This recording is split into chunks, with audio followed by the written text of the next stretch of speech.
Well, welcome to Sheridan High School, home of the Sheridan Blackhawks, as the Sheridan Blackhawks hosting the Clinton Prairie Gophers here tonight in a battle of the playoffs. This is one of those situations that new territory for a lot of us. Steve Martinez, Shan Sheridan with you tonight as we bring you exciting play-by-play action of the Sheridan Blackhawks hosting the Clinton Prairie Gophers. The Gophers coming in at 5-3, our Sheridan Blackhawks at 3-5, and Steve, one of those seasons where certainly has not been a tremendous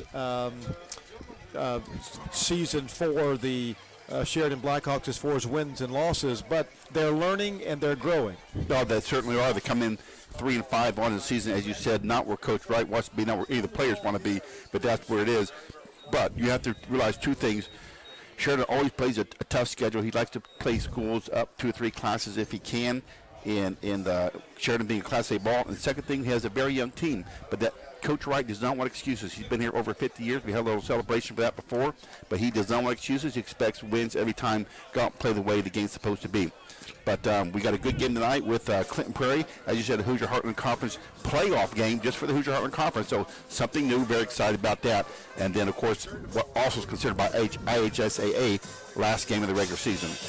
Well, the teams are out at the center of the field at the 50-yard line as they are figuring out who's going to be kicking, who's going to be receiving here this evening. The Sheridan Blackhawks in their home black and the Clinton Prairie Gophers in their traveling white. The Clinton Prairie Gophers will receive to start the football game, as you see out there on the field right now as they're getting ready to get this thing underway. We certainly appreciate all of our sponsors tonight, including one of our new sponsors. One of our Clinton Prairie team sponsors tonight is your State Farm agent, Susan Casper. Susan Casper State Farm is ready to answer your questions about auto, home, life, health, and financial services. Susan Casper State Farm, West Walnut Street in Frankfort. See Susan for a free quote today. So we appreciate Susan Casper for helping us out tonight as being one of the Clinton Prairie team sponsors. Although we're the Sheridan Blackhawks, it's good to be able to broadcast regional ball games as the Sheridan Blackhawks come back over to their sideline, and we'll get this thing underway here in just a little bit. In fact, let's take a quick timeout, and we'll come back and talk more and get this game underway. It's Sheridan Blackhawk football here on Shine99TV.com.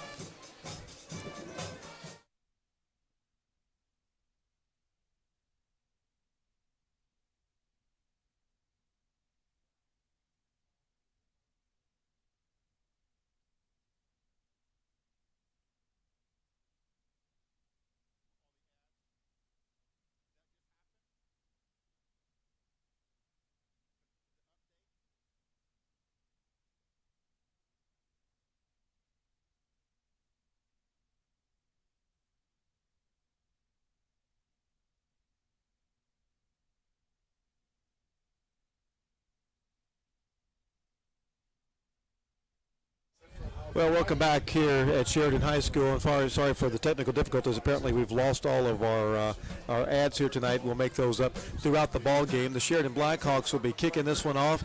Here they're dressed in black, white helmets, black pants, and black shirts with red numerals.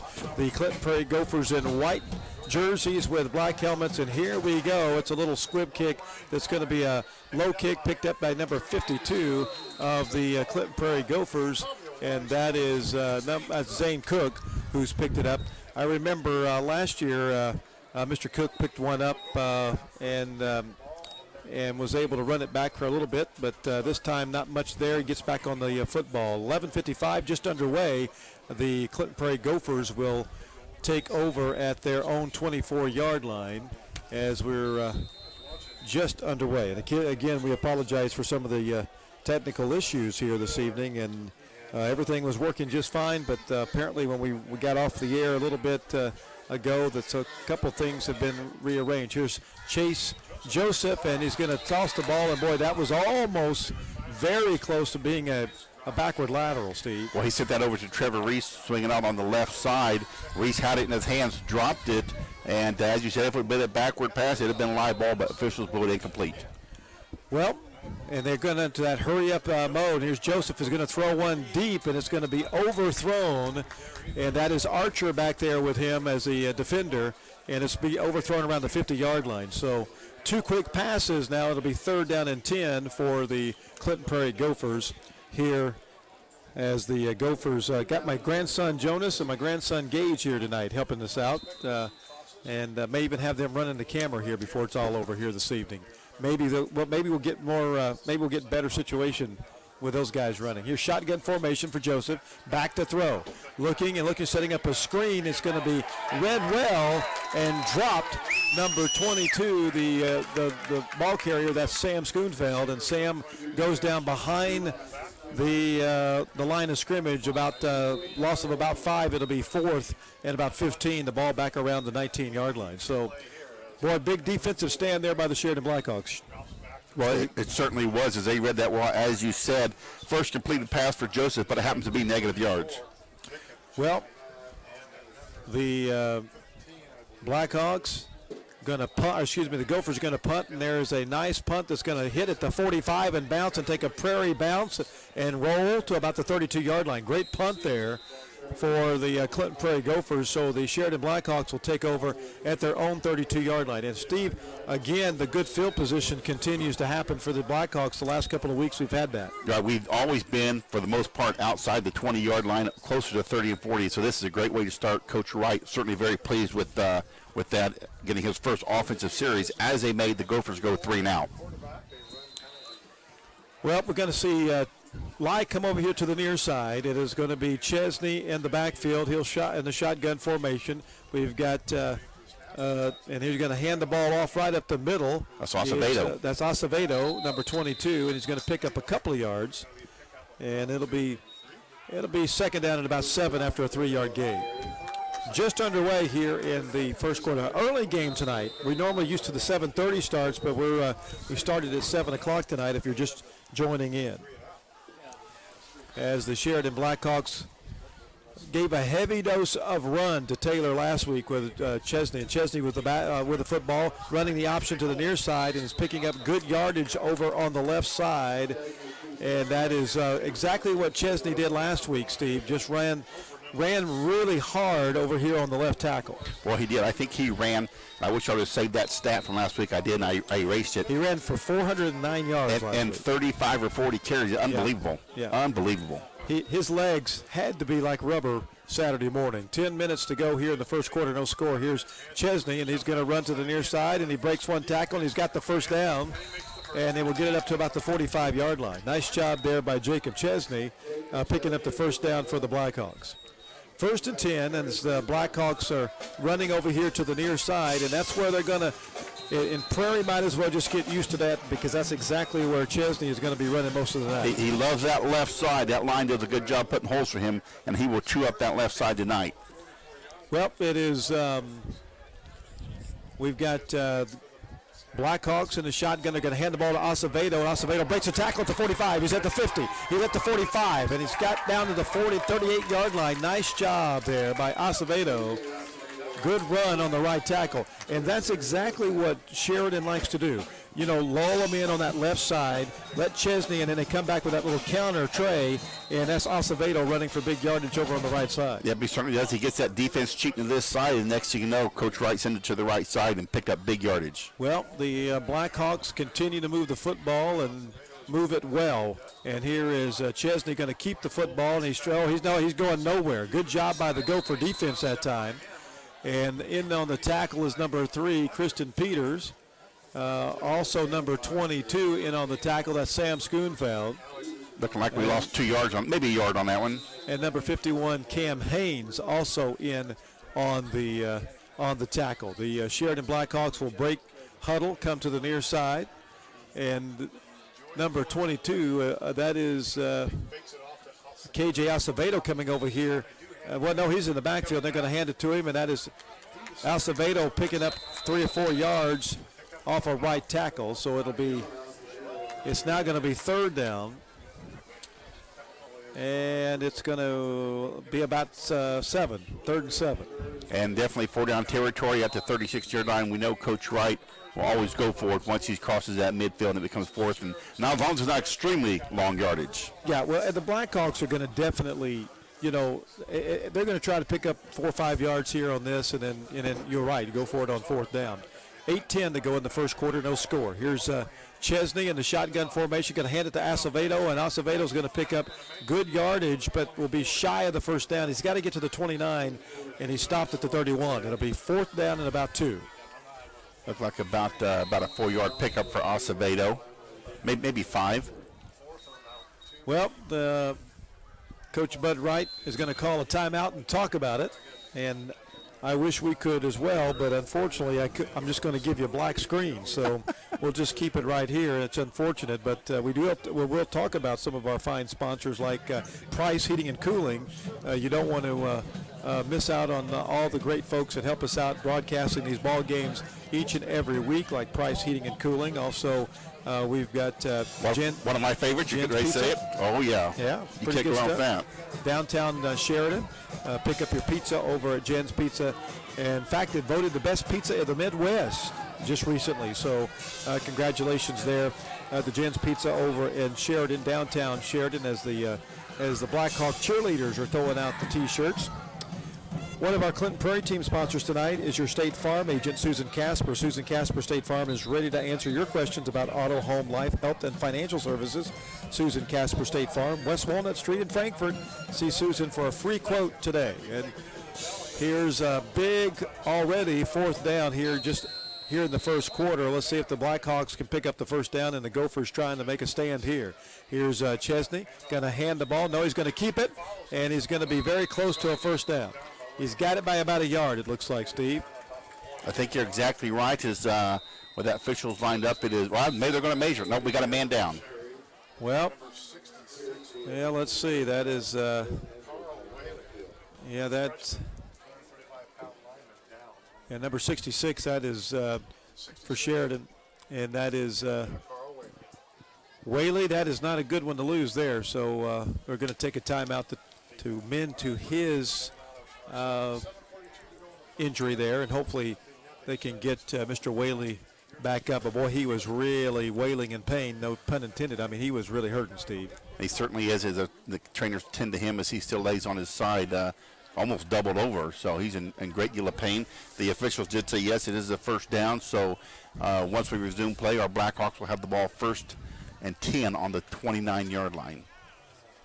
Well, the Sheridan Blackhawks get the first possession of the football game, have marched down and got it into Clinton Prairie territory, sitting at the 29-yard line. And we knew that we were going to see a heavy dosage of Jacob Chesney, and certainly this is no surprise here. It certainly is, and continually running to this left side, and we will see that a lot tonight. And occasionally you'll see them start throwing the ball, again, just to keep that defense from cheating up.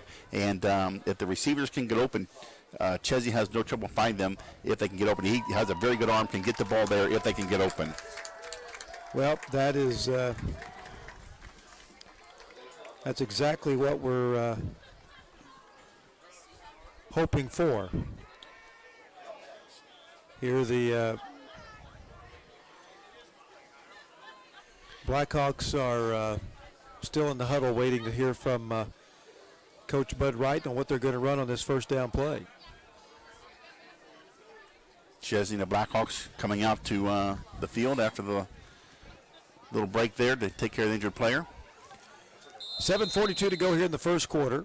No score. Shotgun formation. Chesney is looking for a room to run and finds a little bit off a left tackle, and will pick up a couple off a left tackle, and that's one of his favorite places to run right there. And doing a nice job of picking up a couple. Looks like they're giving probably about 6, maybe 7 yards on the carry. My 7 goodness, yards. A little more than a couple. Wow, very nice. Nice spot there. 2nd down and 4 after about a 6-yard gain. And they're going to mark that at the 22-yard line. They're going to Here's Chesney back in the shotgun formation. We'll see this most of the night. Chesney running off a left tackle, and he's going to run through people and gets the first down and more as he gets down at about the 12-yard line. And boy, I tell you what, one hand kept him from scoring. Yes. I thought he was going to leap over that guy, and he was going to make it, but he did not. He got held up. He did pick up the first down, though, so that is good. Yeah, big number 73 got a hand on him, and that's Jacob Simon. And now Chesney is going to jump over people. Boy, you don't ever want to leave your feet. And I No. imagine Bud Wright's going to have a little chat with Jacob. Chesney trying to, on second down now. He picks up 2 on the leap. So it's going to be second down and 8. They can get a first down at the 1-yard line, Steve. Maybe he was anticipating all the Clinton Prairie players going low to try to get around his knees and ankles. He's I'm just going to hurdle all of them. Okay, watch Acevedo going on the counter here. It's about that time. Here's Chesney, and he is going to keep it on the option. And nice job by the Gophers. And Chesney's going to be wrapped up at about the 8-yard line, and that's going to be third down. And they got to get to about the 1-yard line for a first down. So 3rd and 7, and the ball sitting at the 8-yard line. We need to swing something to the right side, which is the wide side of the field, so we can take advantage of Chesney's or Acevedo's speed. 5:50 to go in the first quarter. No score. This is the first possession of the Sheridan for Sheridan here tonight. The Gophers had a 3-and-out as they had the football to start the ball game. Here's Chesney. He's going to throw the ball. He's actually going to run, trying to throw the ball. Now he's in trouble. And he thought he was going to get sacked. Now he's going to throw, and it's going to be knocked down in the end zone. Boy, my goodness, good job by Chesney getting rid of the football as he was running for his life. And then the Gophers come up with a big defensive play there in the end zone as Sam Schoonfeld made the contact and knocked the ball loose. So, Steve, 4th down now. And the ball sitting at the 7-yard line. Well, I tell you what, Jacob Chesney, we just about had a big loss on that one. Lost of 10 of that good Gopher defense penetrating, but he kept his cool, didn't panic, and had a man open in the end zone. Tried to thread the needle, but could not get it there. But heads-up play. They sent Cade Selke in. It looked like on a corner blitz on the left near side, and about got to him. Here's Chesney, 4th down. And let's see if they can get this one. He's going to roll to his right, looking for a man. He's got a man open. Touchdown, Sheridan. Blackhawks get it in on 4th down. I believe that's Kenny Burnell. And Kenny Burnell just drifting in a little drag pattern there in the middle of the end zone. And a great job by Jacob Chesney to find the receiver and put the touchdown on the board. And it's 6-0. With 5:24 to go in the first quarter, let's see if Chesney can add the extra point. As Jacob marks it off, and we'll see what happens. And there's the snap, and it is up, and boy, it's just barely through. It does go through. 7-0. 5:24 to go here in the first quarter. The Sheridan Blackhawks draw first blood as the Blackhawks lead. And I would like to take a break, but unfortunately, there is no break. Take a break, but we can, while we're taking a break here on the action on the field, we can mention Sheridan Elliott Pharmacy here in Sheridan as they take care of all of our needs when we're not feeling well. So thankful to have them nearby. Absolutely. Sheridan Elliott Pharmacy in downtown Sheridan, as they are a fine sponsor of Shine99TV.com and helping us out tonight, as they do every week here on Sheridan. And certainly want to mention, First Farmers Bank and Trust is they take care of us here in Sheridan, and Bragg Insurance for all our insurance needs. And the one that I would like to say is Keeper's Hardware, except for I'm not super handy, so I guess the guy I hire can go to Keeper's Hardware and go get what he needs. Well, it's one of those hardware stores too that's been around a long time, yes. And one of those local, mom and pops that really take care of folks here locally and regionally.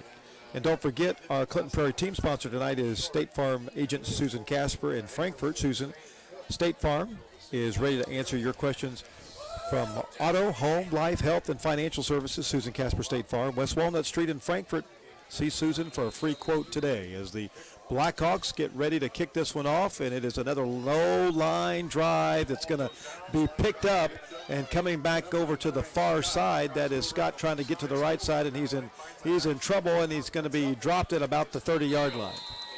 So that's where Drew Scott will be stopped, and the Gophers will come back out. And let's see, again, we were a little concerned about Sheridan handling this up-tempo offense, Steve, but in that first series, not too much of a problem. Well, they did well, and Chase Joseph and his Gophers come out slinging the ball 3 times, so they're definitely not afraid to throw the ball and keep everybody guessing. Shotgun formation, Schoonfeld the single back as they like to spread them out here. We got receivers to both sides. Here is Joseph in the shotgun. He's going to hand it to Schoonfeld, and Schoonfeld's going to be hit right at the tackle point there at the line of scrimmage. He's going to pick up about 2 yards. It'll be 2nd and 8. That's the first carry for any Gopher tonight. As the first 3, as we said,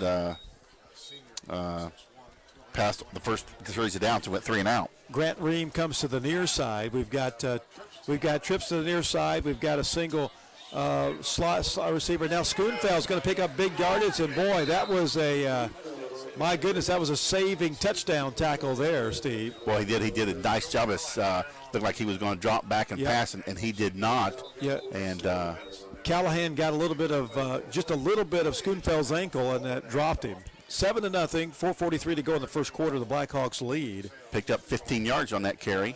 It'll be 1st and 10. The Sheridan Blackhawks leading as now they're getting the call from the sideline as we've got a slot to the near side, and we've got Joseph again back in the shotgun, Schoonfeld the single back. Let's see if they may try to run Schoonfeld again, and they do, and Schoonfeld's picking up big yardage, and he's got a big one, 40, 35, he's at the 30, and he's got one more man to beat, and he's still on his feet, and he will score. Schoonfeld will get in, I believe. Yes, no, they say he's down at the 1. My goodness. Well, Schoonfeld kept moving and dancing and running and pumping and jumping, and my goodness, he got it in there. As Schoonfeld doing a nice job. I talked to his dad today at lunch. We saw each other at lunch today, and his dad told me that he was going to have a big sign out there saying High Shine 99, but I haven't seen that one yet. But his Gophers are going for it on 2, and now they take a lead. Oh, no, excuse me. They're in for the touchdown. They're in for the touchdown. Yeah, I'd already given them the touchdown. Schoonfeld got stopped at the 1-yard-line. Yeah, Schoonfeld finishes it off, and it's 7-6. 4:04 to go, and they're going to try to add the extra point. And here is number 10, Cullen Strop, coming in to add the extra point, who's actually had a great leg here this year. He's kicked a couple of 3 field goals, and this one's high. Is it going to go over? No, it's no good. Just shy. Well, 7-6 after that drive, and handed up to the Clinton Prairie Gophers for answering that score. As it certainly was, and we'll see how important that missed extra point come back to haunt anybody. But hopefully for our Blackhawks, when it comes down to the end of the game, we're far enough ahead that extra point's going to make a difference. So, First Farmer Bank and Trust in Sheridan wants to take care of all of your financial needs. See First Farmers Bank for all of your needs, whether it be loan, whether it be checking, whether it be savings. First Farmers Bank and Trust in Sheridan. Jan's Village Pizza, we know that they're good stuff. We love seeing that ad. Unfortunately, you don't see it tonight. Think we can get them delivered to us up here in the booth? Maybe they'll deliver it to us. There you go. Let's make the phone call. Bragg Insurance, also Newell's Gas, who's actually expanded. Newell's is out of Michigan Town, but they've expanded in the region, including Sheridan and Price Heating and Air, Sheridan Elliott Pharmacy, and of course Sheridan Office Solutions, all helping us out tonight here on the broadcast. 4:04 to go in the first quarter, 7-6, a 1-point lead for the Blackhawks after the Gophers marched that one down 70 yards, Steve. So a nice job there for the Gophers to come back and answer the score. Schoonfeld chewing up some big yards on a couple big carries there. Well, Gophers kicking left to right, and here's the kick, and it's going to be another low. Boy, everybody likes to kick them low anymore, and coming back here to the near side is going to be Callahan, and he's going to be hit, and he's going to still be on his feet, but not for long. In fact, he's going to lose yardage. Got a flag on the play, and I'll see where that was, I believe. Maybe was going to be a face mask. It looked like in the tackle there may have been a face mask, and it was. It'll be against Prairie. That'll help. We'll take that. So the Gophers will be penalized on the face mask. Let's see if it's a personal foul or if it's incidental. I'm not sure they're going to mark it 5 or 15. It will be a 5. Okay, so the Sheridan Blackhawks will start at their own 27-yard line, 28-yard line. Well, that helped a lot because Callahan actually probably lost about 10 yards as he kept fighting. I like his desire and effort to get more. That's just a natural desire to want more, and he actually wants the 10, but I'll take the fight in him. Well, Chesney is going to run and like he does most of the time, and he's going to run for some good yardage up to the 40 and will be hit and dropped at about the 43-yard line. So number 5 in on the tackle, Cade Selke.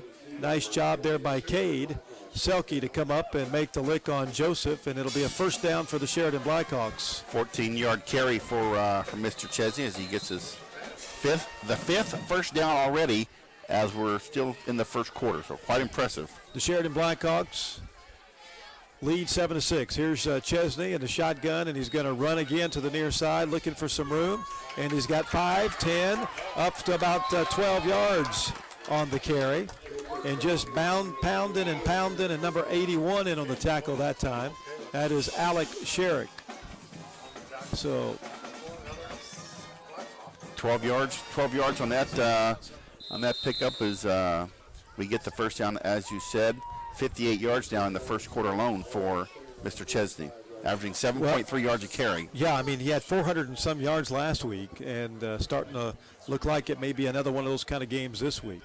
3:12 to go here in the first quarter. Here's Chesney, and he's going to be, I thought he was going to be stopped, and he's going to end up picking up a couple of yards. So he found a way to get away from the initial tackle, and number 61 in there on the tackle, that is Mitch Copestick, that made the tackle, helped make the tackle. 2:47 to go, and it's second down and 6. 7-6 is the score as the Blackhawks lead by 1. And on that last play, Chesney had nothing and turned it into something. Blackhawks break the huddle. Coming over to the near side is number 29. That is Brody Perry. And here's Acevedo, Callahan running right up the middle. And he's going to be close to another first down. Maybe about a half a yard shy. It'll be third down and about a yard. We'll mark it a yard. Oh, boy, that was dangerous. There was a bobble on that snap to Chesney, and he fortunately was able to quickly get it into Callahan's hands. As the Blackhawks, shotgun formation, Chesney, and he is going to hand the ball off to Callahan again, and Callahan's going to be hit at the line of scrimmage. I don't think he got it, Steve. Nope, he did not. He certainly did not get it. He was stacked up Good line. defense. You got Copestick back in there. Also number 51 in on the tackle, that is Cam Haynes. So you got Haynes and Copestick in there making the stop, and it'll be 4th and 1. And let's see what's going to happen. We got a timeout. Officials timeout. We got a man tying his shoe or trying to tie his shoe. While they're doing that, hey, my grandson's up here helping us out here today, and we always appreciate them being with us. And they helped us carry some equipment up. They helped us bring up our burgers while we we reward them by feeding them. That's Actually, they go to Clinton Prairie, so they got a football tournament over at Clinton Prairie tomorrow. So they're going to be playing bright and early tomorrow morning, spending the night with Grandma and Grandpa tonight. Here is shotgun formation. Chesney is going to run, and he's got the first down at the 30, and he's just going to keep pushing the pile. He keeps pushing it onside the 20-yard line down to the 17-yard line. Nice job by Jacob. And Jacob just carrying 4 guys there, Steve. He certainly is, and here's what we'll call a lesson in tackling. Cade Selke had him wrapped around the shoulders, up around the neck, and you're not going to bring him down with that with his strong legs. You've got to get him lower below the waist to wrap him up, and he carried Selke at least 10 yards or more on that with tackling by Selke. You're not going to tackle him high. No. I can tell you that right now. 1:05 to go in the first quarter, 7-6. Sheridan leading by 1 in the red zone again for the second time.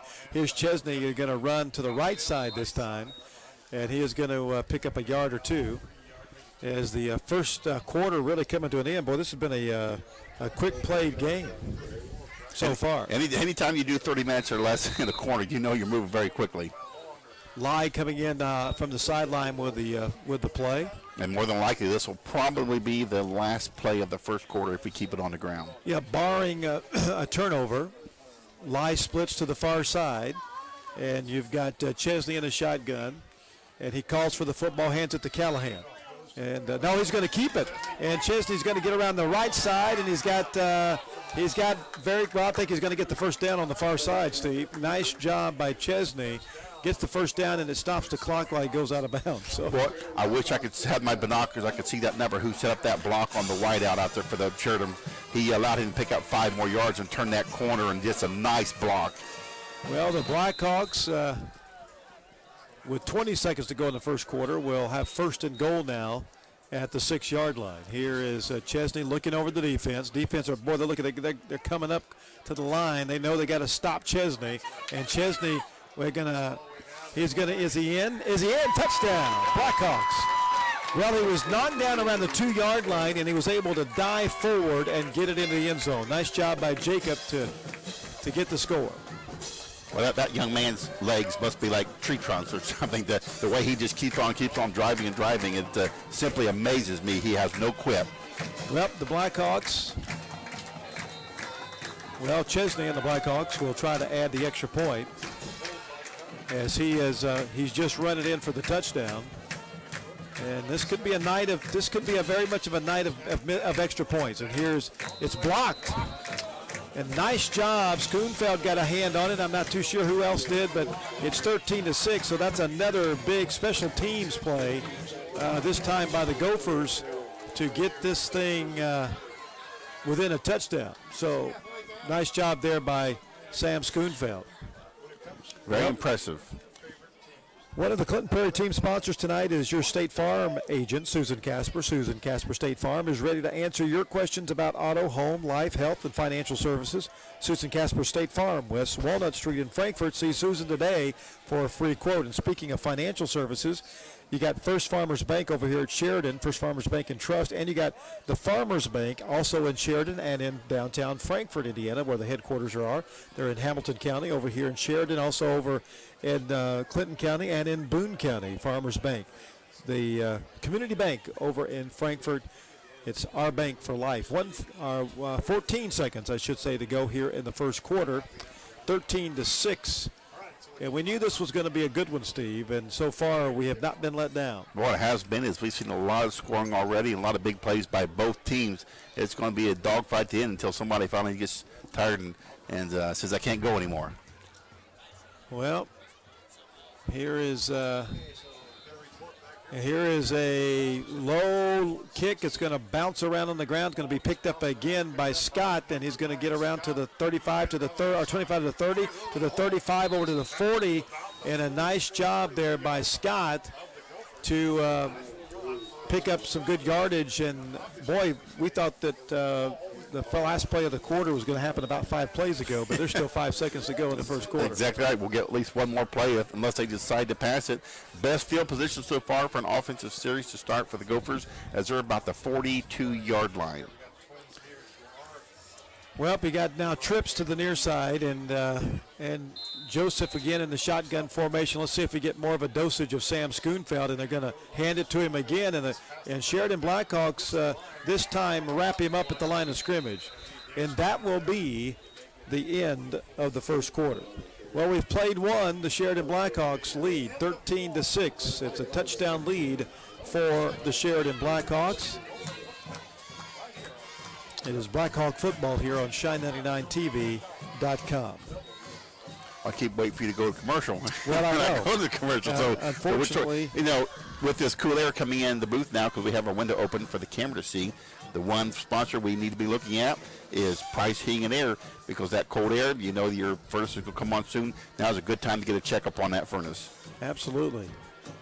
And we may take a little time at halftime to try to reboot all of this and see if we can get something back up here and hopefully pick up our sponsors back on the flip side. But until then, we'll improvise and we certainly appreciate all the folks that help us out broadcasting these ball games each and every Friday night. As we're hard to believe this is the last regular season game of the season. It just seems like it was not too long ago. I was whining about how hot it was, but now here I wish we had some of that heat. I guess I whined too much. Of course, joining us in the booth tonight is not only my grandsons, but is Don Stock and Ken Hartman over from WILO, our sister station, WILO. They're broadcasting over on AM 1570, and that other station, 96.9 or something like that, FM 96.9. I think that's the FM, if I remember correctly. So we're on TV. How do I don't know anything about radio There anymore. you go. So, There you go. well, the Blackhawks and the Gophers here. Second down, and they're going to give him 2 on the carry while they go second down and 8.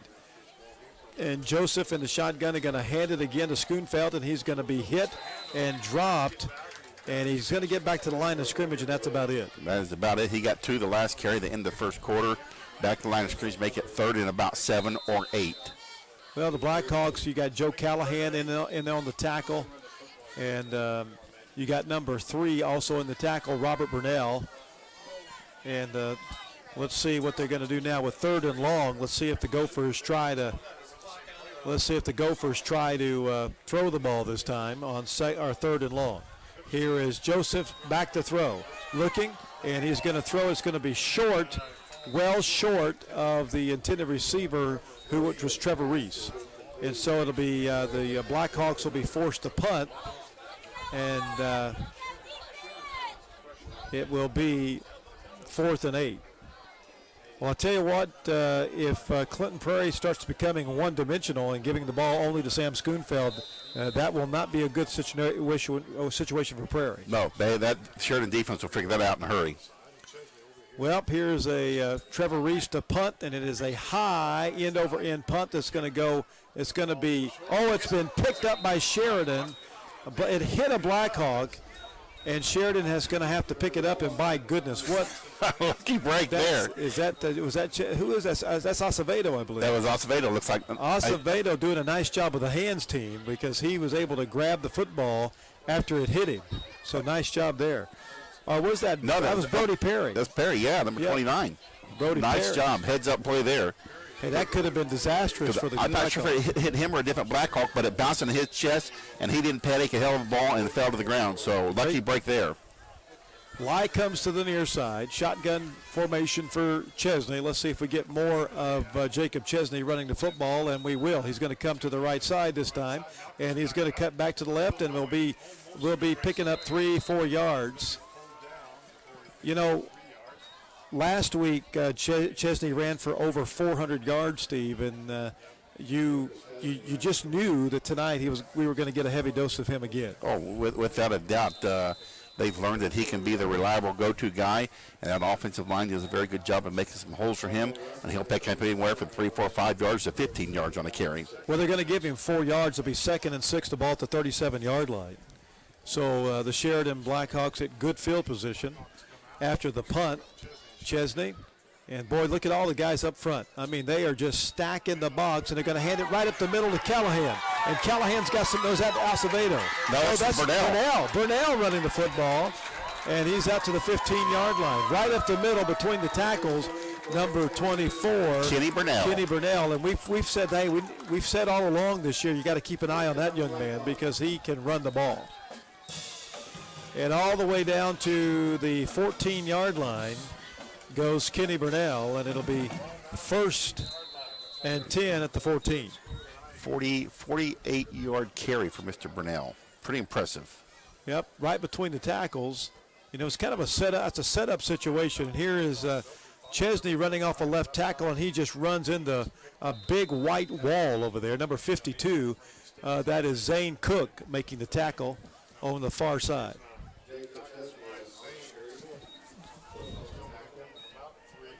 So it'll be 2nd down and about 7 or 8. Yeah, about 8 yards to go. 10-minute mark of the second quarter, and Blackhawks knocking on the door. Well, it is 2nd down, and here is the Blackhawks shotgun formation. Chesney is going to hand. Oh, he is hit. That is, boy, great defense that time. My goodness. that is that's going to be a timeout, and Bud didn't like that one at all, so he's going to talk about that one. Timeout as Bud's going to talk to the line, and 9:50 to go in the second quarter, 13-6 the score. The Sheridan Blackhawks leading by a touchdown as Coach Bud Wright will discuss the matter, and I'm sure he's discussing it very nicely and yes, he is. with a lot of kind words. Yes, he is, without a doubt. Jan's Pizza, Village Pizza in downtown Sheridan. If you are hungry, you don't want to miss any of the great food over at Jan's Pizza. Voted best pizza in the Midwest. Jan's Pizza Village, or Jan's Village Pizza, I should say. Bragg Insurance also helping us out tonight as one of our fine sponsors. And Keeper Hardware. Keeper's Hardware, Newell Gas, Price Heating and Air, and Sheridan Elliott Pharmacy. And don't forget Wallace Grain, all sponsors tonight for this playoff game. This is the Hoosier Heartland Conference playoff, the first one that we've ever had. We've had, we got two divisions now. We've got the East and the West. And we'll go through those at halftime, who's where and who's matching up against who tonight, because I think it's very cool that they do this. It's the first year I believe they've done that, so I think it's an awesome thing. Well, the Blackhawks in the red zone, 9:50. They lead 13-6. It's 3rd and 9 now after that good defensive stop there. And let's see if the Blackhawks, it'll be a 2-down situation here. Let's see if they can get pick up a first down. As Chesney is going to keep the football, and he's going to run past the 10-yard down to about the 7-yard line. He's got to get inside the 5. It'll be 4th down. And it looks like about three, maybe 4.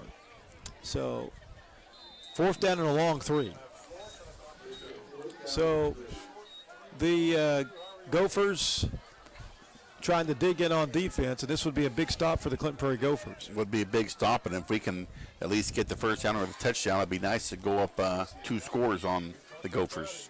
Well, and because the Gophers definitely have a run game, a passing game. And I mean, even though we haven't seen much of it, they can throw the ball. And here's Jacob Chesney running to the near side, trying to get to the outside, and he's going to let it go, and it's going to be incomplete over here in the near side of the end zone. And Chesney may have been better off just to keep running that one. Yeah, I thought he was still going to keep on running it, but he did choose to pass it. He had a man that had a step on the defender, but could not quite get the ball to him, a little bit out of his reach, and it falls to the ground.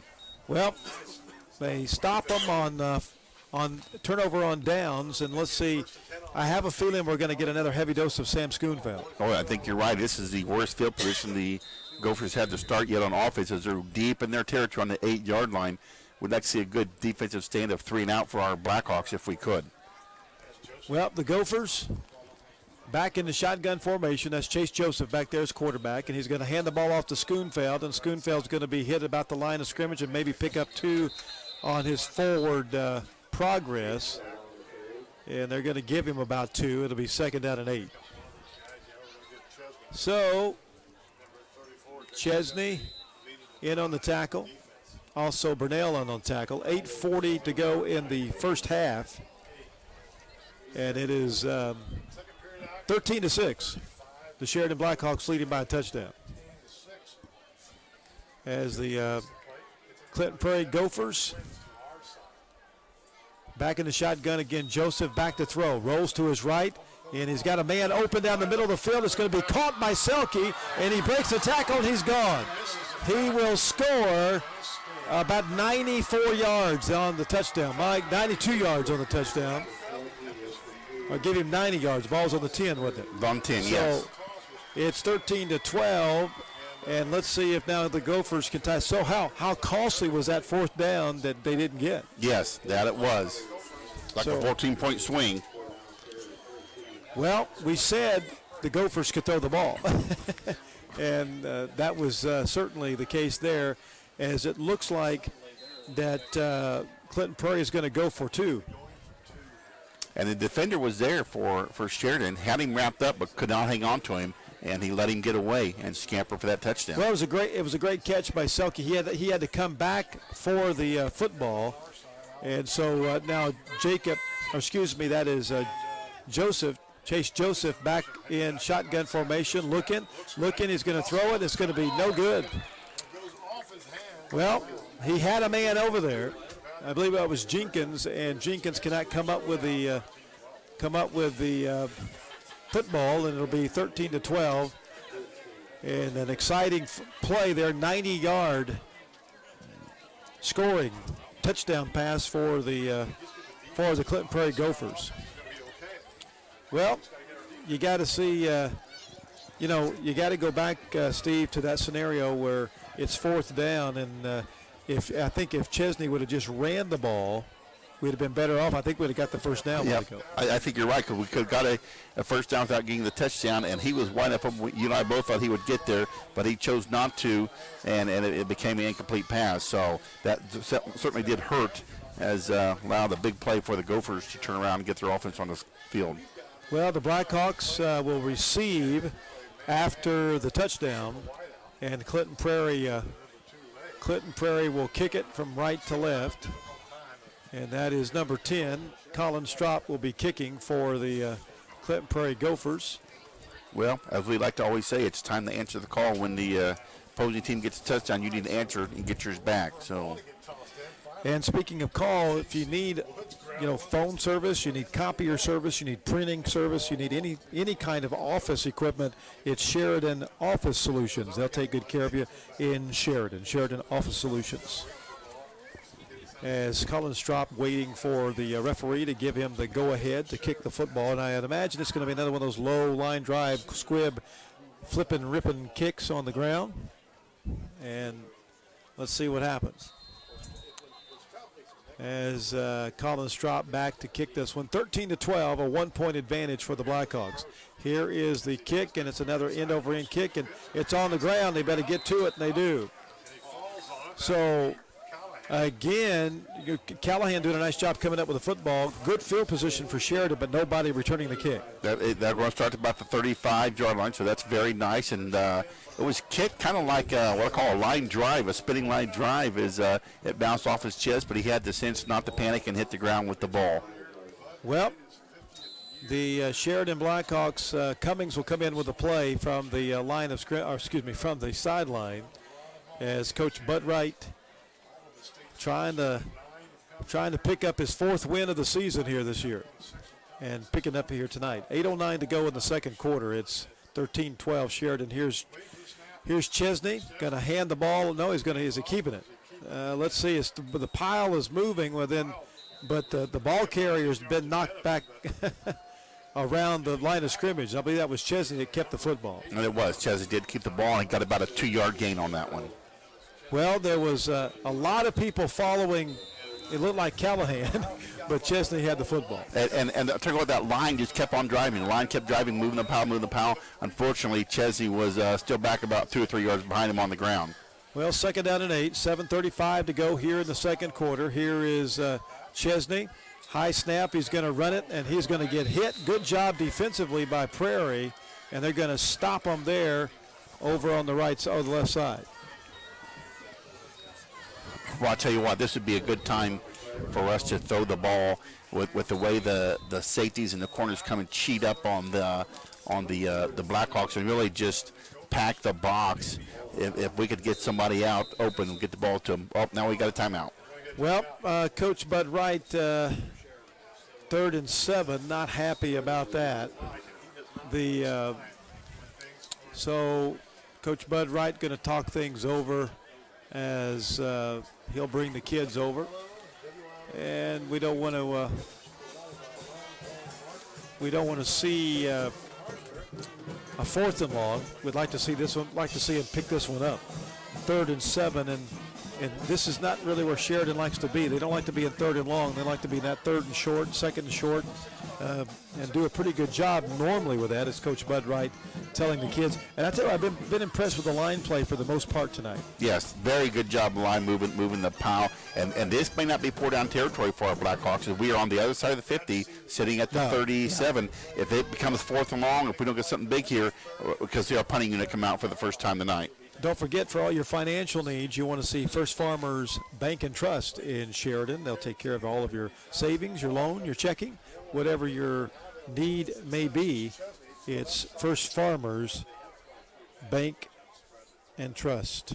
Here is Coach Bud Wright talking things over with Mr. Lai, and now Burnell's coming back into the ball game as the Sheridan Blackhawks see a big third down here, 3rd and 7, and here we've got Cummings back there, and they're going to run a reverse. Coming back to the near side, here's Chesney, and he's got some good yardage to the 45. He's got to get to the 47, and he does. First down to the 50, and is there a flag on the play?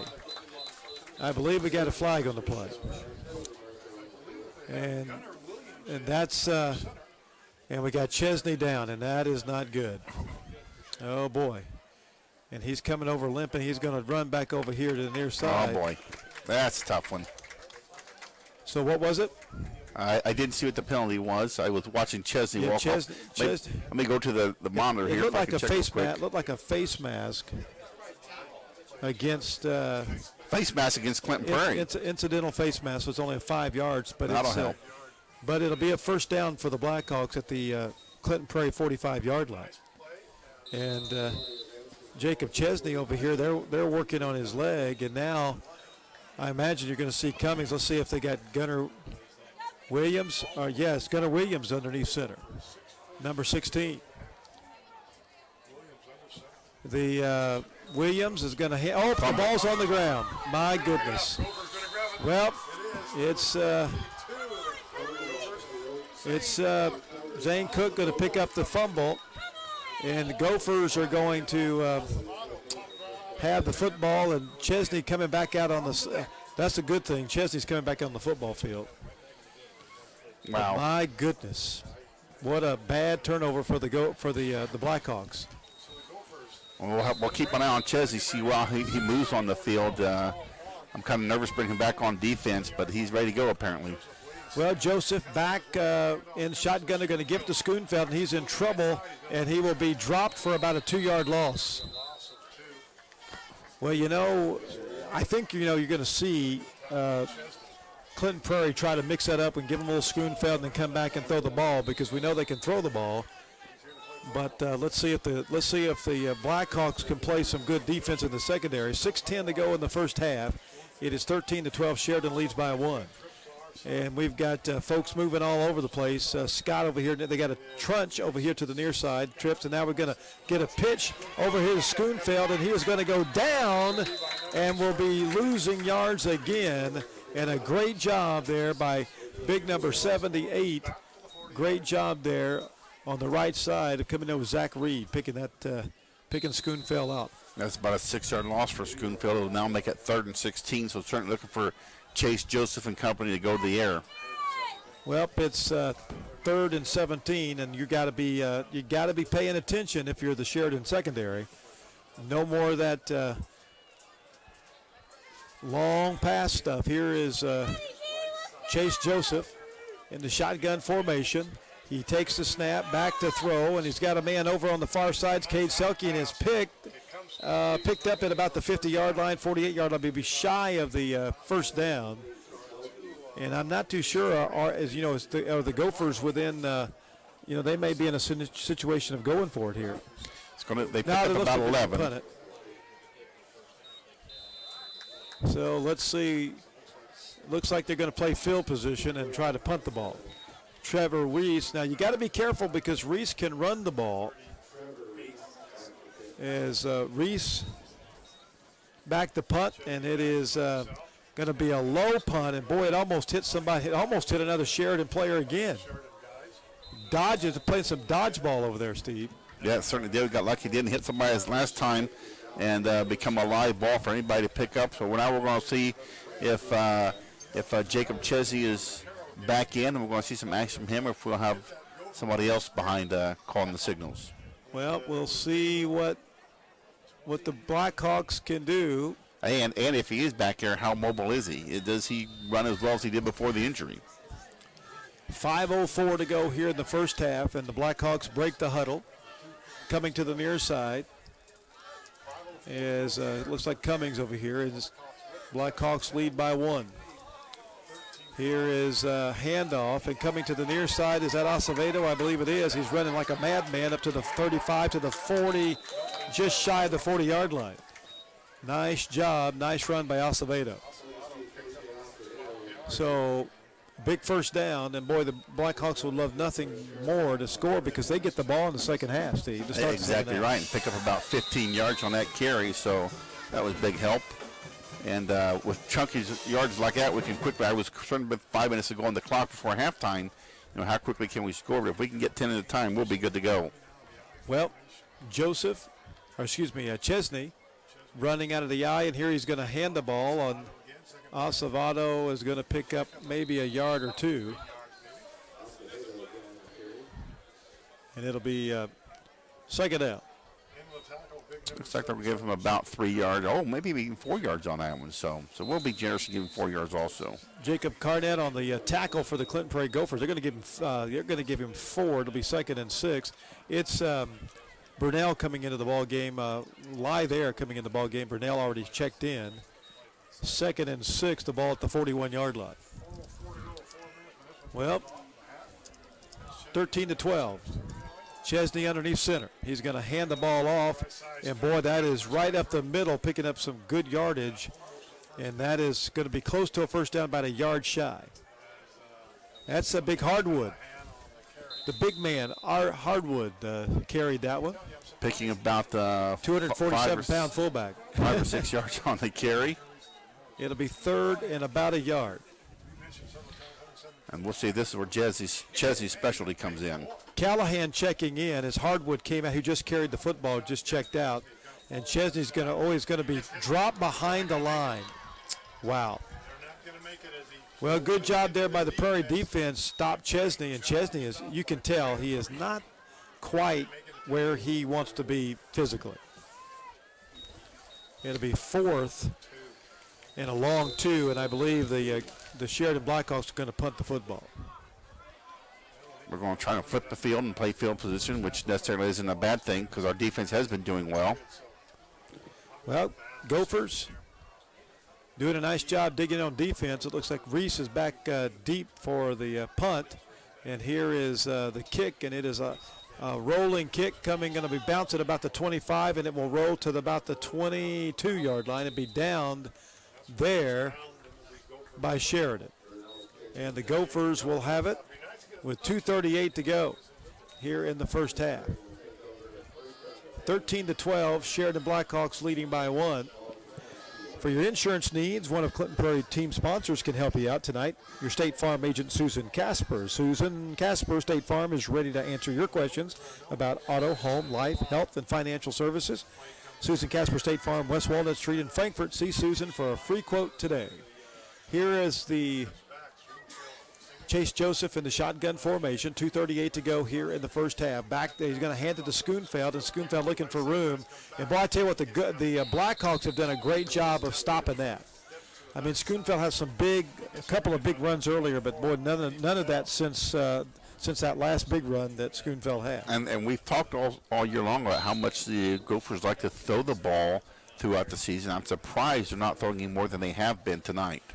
Well, Chase Joseph will look over the defense and have a single back there. That's Sam Schoonfeld. Here is Joseph in the shotgun formation looking to throw. He's going to pump a guy coming to the near side. Reese looking for it. It's going to be caught. He's going to go all the way. Well, it's going to be interference against Sheridan because unless they called it a push-off, but I don't think that's going to be the case. And so the Gophers are going to take the lead for the first time tonight. Boy, Joseph found Reese. He gave him a little hitch and go, Steve, and Reese just got behind the defender. Yep, he certainly did have his man beat by a step, saw the ball coming his way, and got what he needed out of it. Well, Chase Joseph with a big touchdown, and that's the second one of the night. Man, he's racking up the yards. Got 178 yards already in the first half. 1:55 to go here in the first quarter, or excuse me, in the first half. 18-13 now. Gophers lead, and now the Gophers are going to go for it on 2 again, as they would make it a 7-point game if they could get this one in. Here's Chase Joseph back to throw, and it's going to be knocked down, and it'll remain 18-13. So now, if you're the Blackhawks, you really need to be thinking about trying to put one on the board before half. Yep. because that flips the momentum quite, well, quite earnestly. It flips it, and especially with Chesney kind of limping and struggling a little bit, it looks like the Gophers may have the Blackhawks number here in this first half. And even if Chesney cannot run as well as he did, hopefully he can do well enough to sit in the pocket and pick off some receivers and throw them in there. I'm trying to watch him walk across the field now. He does have a slight limp or gimp in his step. You can tell he is not 100%. Well, you don't know if he rolled the ankle or what the case may be, but as Gophers will get ready to kick this one, as Colin Strop back to kick again. We'll see if they'd like to do that line drive kick where it's kind of a bullet coming off of that tee stand and it's spinning. And it's just a hard ball. If it hits one of the up men, it's going to bounce off their chest. You got to get on it quickly.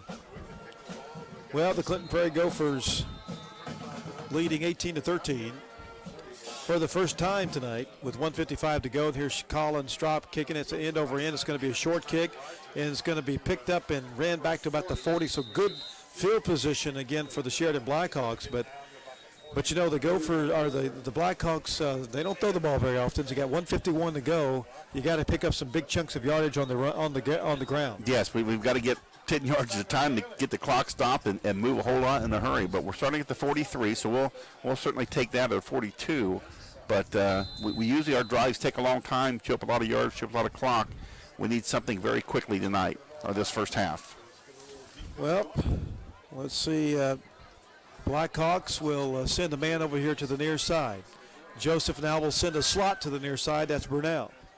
And, or is that Callahan?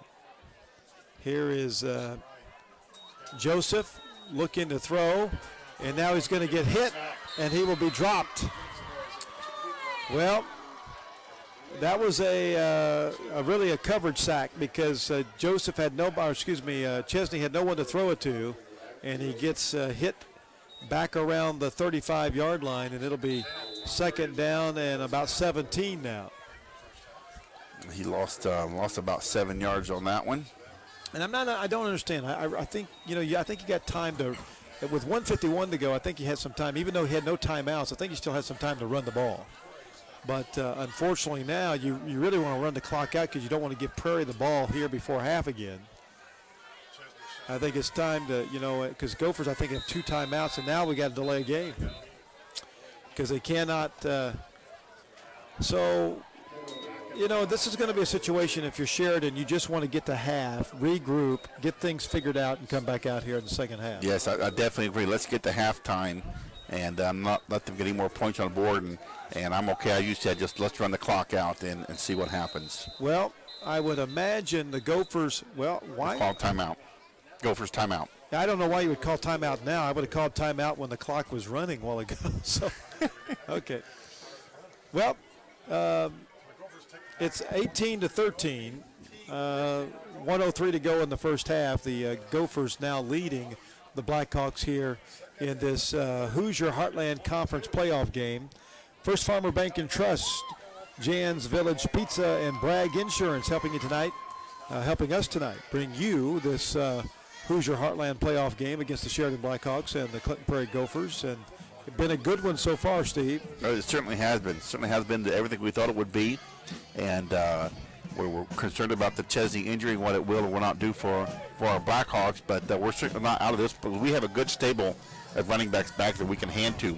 If that line can continue to make the holes and push the line, our running backs behind Chesney, as he can just hand off, and we will be fine. Well, second down and 22. I would imagine if you're Sheridan, I believe the Gophers have one more timeout. If you're Sheridan, you definitely want to get this clock running and just get out of here. I got to believe they're going to run the ball, and they will. And boy, that's going nowhere. Callahan, and now another timeout by the Gophers. And let's see if that's their last one.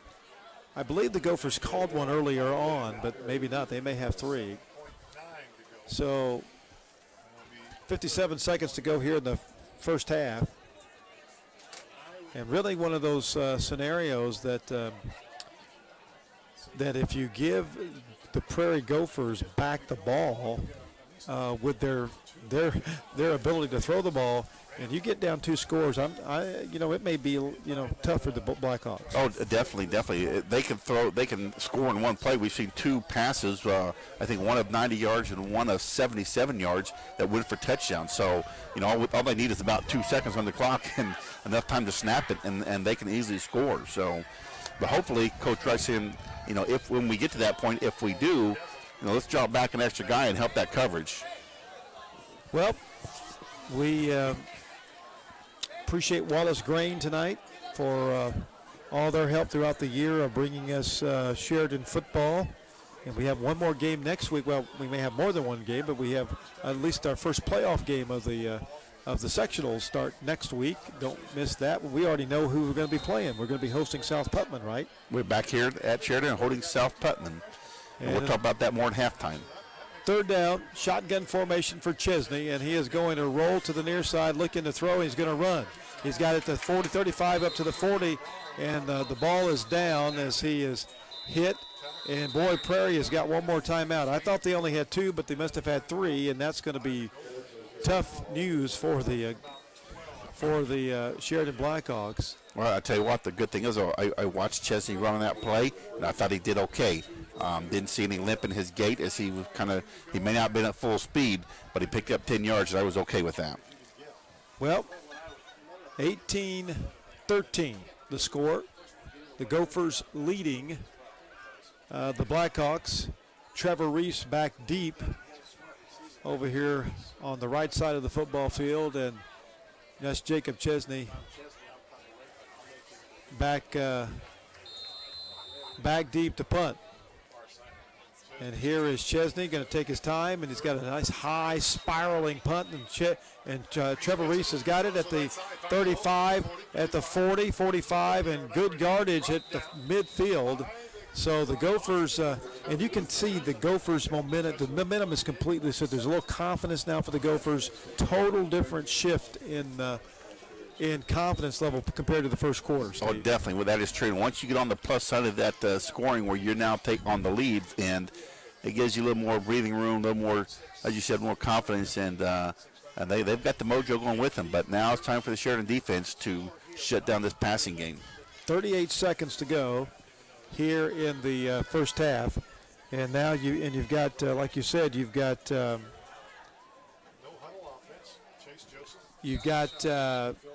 Joseph back to throw, and he's going to look, and he's got another, boy, that's a nice ball, and it's going to be almost caught. My goodness, just missed Reese. Now, I tell you what, the defensive backs for the Sheridan Blackhawks are having a really rough time with Reese and Selke. Yep, and it's almost like you need to double team both of them. Give up a little bit up on the rush, and give him more time to throw, but double up on your receivers going long. 33 seconds to go here at half, 18-13. The Gophers leading by 5. Oh, we got holding against the Gophers, so that one will come back. So awesome. That would have been a tough situation for the Gophers if they would have scored. That would have come back. That one's going to be marked all the way back to about the 30. Boy, they just keep marking it back. Well, it's where they spotted the hold, so right. It's back around to the 35-yard line. So 33 seconds, and all of a sudden this half that was thought was going to be done pretty quickly has lasted a long time. And here is Chase Joseph, and he has got a high snap back to throw, and they're going to set up a little screen, and Schoonfeld's going to be hit and not pick up a whole lot there. And that may be, well, they let it run. If I were the Gophers, I think I'd go in at half with a 5-point. No, they're going to try to bring him up to the line of scrimmage, and they're going to try to, and he's going to spike it to stop it because they have no more timeouts. So it'll be 14 seconds to go. And that's going to be third and a long way to go. But we've seen them do that. We have seen them do that. Yeah, I mean, they've thrown one for 90 yards. They've thrown one for, I believe that was 77 yards. Both for touchdowns. So. And both for touchdowns as the receiver was able to get behind the defender, as Joseph now in the shotgun formation, and he's going to go back to throw again. And he's going to throw it way deep ball, and it's going to be knocked around and knocked loose, and it's going to go incomplete. So 4th down. You may as well go for it again. You know, what do you have to lose? Yeah. Yeah, with 8 seconds, you should be able to burn up 8 seconds. So we'll see what happens here. Yeah, I don't think you know, why would you want to punt it and give them an opportunity to return it? So I would just try to maybe throw the ball again. So Joseph going to come back out here. They're going to give another shot. Going to take another shot. And, you know, the coach has told him you got to make sure the half runs out. You know that's what's going on. And Joseph will be in the shotgun formation. And high snap, and it's going to go at to the. Well, he's in trouble, and the ball is still on the loose, and that's going to stop the clock with 1 second to go. Well, now Sheridan is going to have a shot. I say we do the same thing. Now, wouldn't it be ironic if Sheridan's able to throw this one in? I say you go for it. Oh, yeah, you got to. I mean, you're at the 32. You might as well throw one down in the end zone. Didn't we see Sheridan do like a little Hail Mary pass early on in the season for a second game? Yep. Yep. Tipped around a couple times. And so, well, it is 1 second left. It'll be 1st and 10 for the Blackhawks from the 34-yard line. Unless there's a defensive penalty, this should be the last play of the game. And Chesney in the shotgun formation, let's see what they do. Chesney back to throw, and he's in trouble. Now he's going to throw one out, and it's going to, wow. I don't know where he was throwing. I think he just threw it away to avoid the sack and the potential fumble and didn't want to get it intercepted. I still like the Hail Mary idea. Yeah, I think you throw it down there. Well, we have played a half, and we're going to go silent for a little bit. I'm going to put the old camera right on the scoreboard so you can see what's going on. 18-13 is your halftime score. Blackhawks down by 5 and certainly need to come back out in the second half and get this thing started. We're going to take a timeout, and we'll come back and talk more football. Sheridan Blackhawk football on Shine99TV.com.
Well, welcome back to Sheridan High School. Sheridan Blackhawks and the Clinton Prairie Gophers tangling it up here tonight at Sheridan Blackhawk football Bud Wright Stadium as the Blackhawks are celebrating their little tradition here. The little football guys coming out and running out on the football field as they've been celebrating fourth grade elementary football, and all of the folks that love football, and they do love football around here.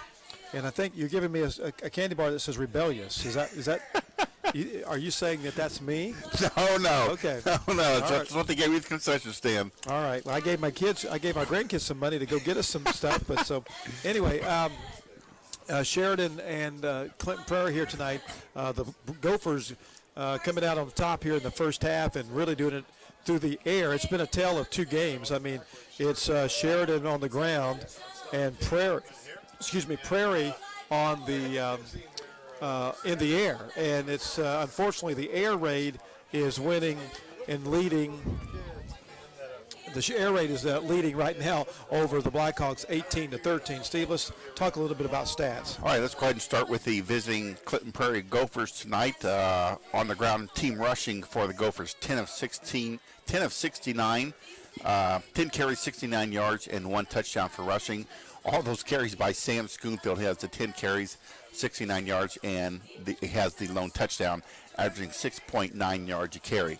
From the air, Chase Joseph has some very good numbers, 5 of 10 passing for 179 yards and 1 touchdown.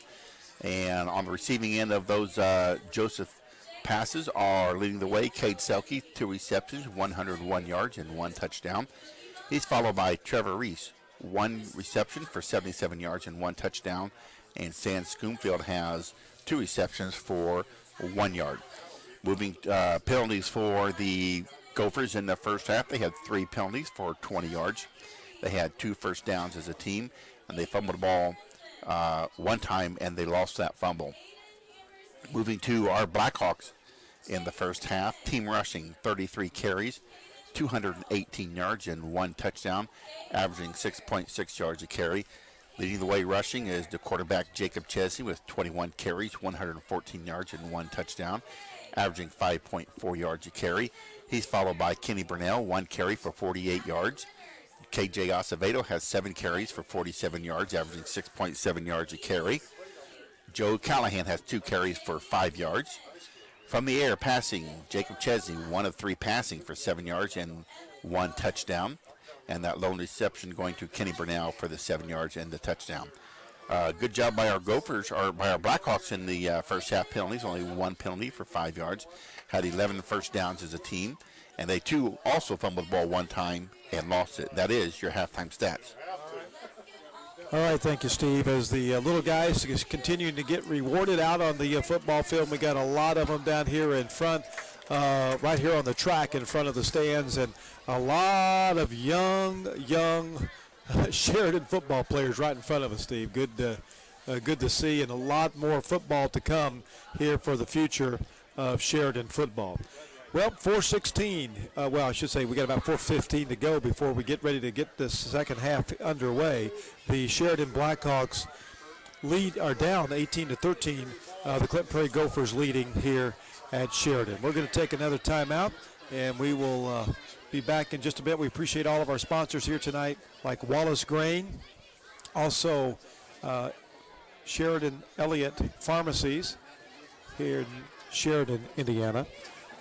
First Farmer Bank and Trust, Jan's Village Pizza, Bragg Insurance, Keeper's Hardware, Newell's Gas, Price Heating and Air, and of course Sheridan Office Solutions, the Farmers Bank, and Wallace Grain. And Shine 99, shine99tv.com.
Well, welcome back to Sheridan High School. The Blackhawks and the Gophers tangling it up here tonight in a Hoosier Heartland playoff battle. The Gophers coming into town, and boy, they're coming in on the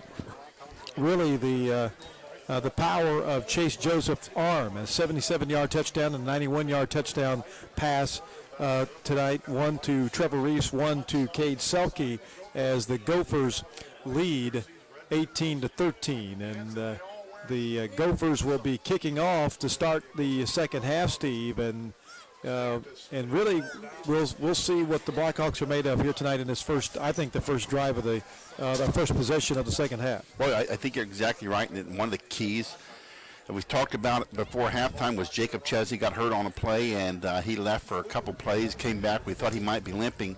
We will see what is going on with him and how well he goes, because how well healthy he is may depend on how potent this offense is. Well, Colin Strop will tee it up, and here is the second half underway now, and it's a short end over end kick, and it's going to be on the ball's on the ground, and it's going to be recovered by the Gophers. My goodness. Well, that's exactly what the doctor did not order for the Blackhawks. Well, that is for sure. He kicked it, I'll call it like a pop fly, but it was a spinning pop fly. He got a lot of rotation on that ball and made it very hard to handle, and sure enough hits that Blackhawk player off his chest, and Gophers there to recover.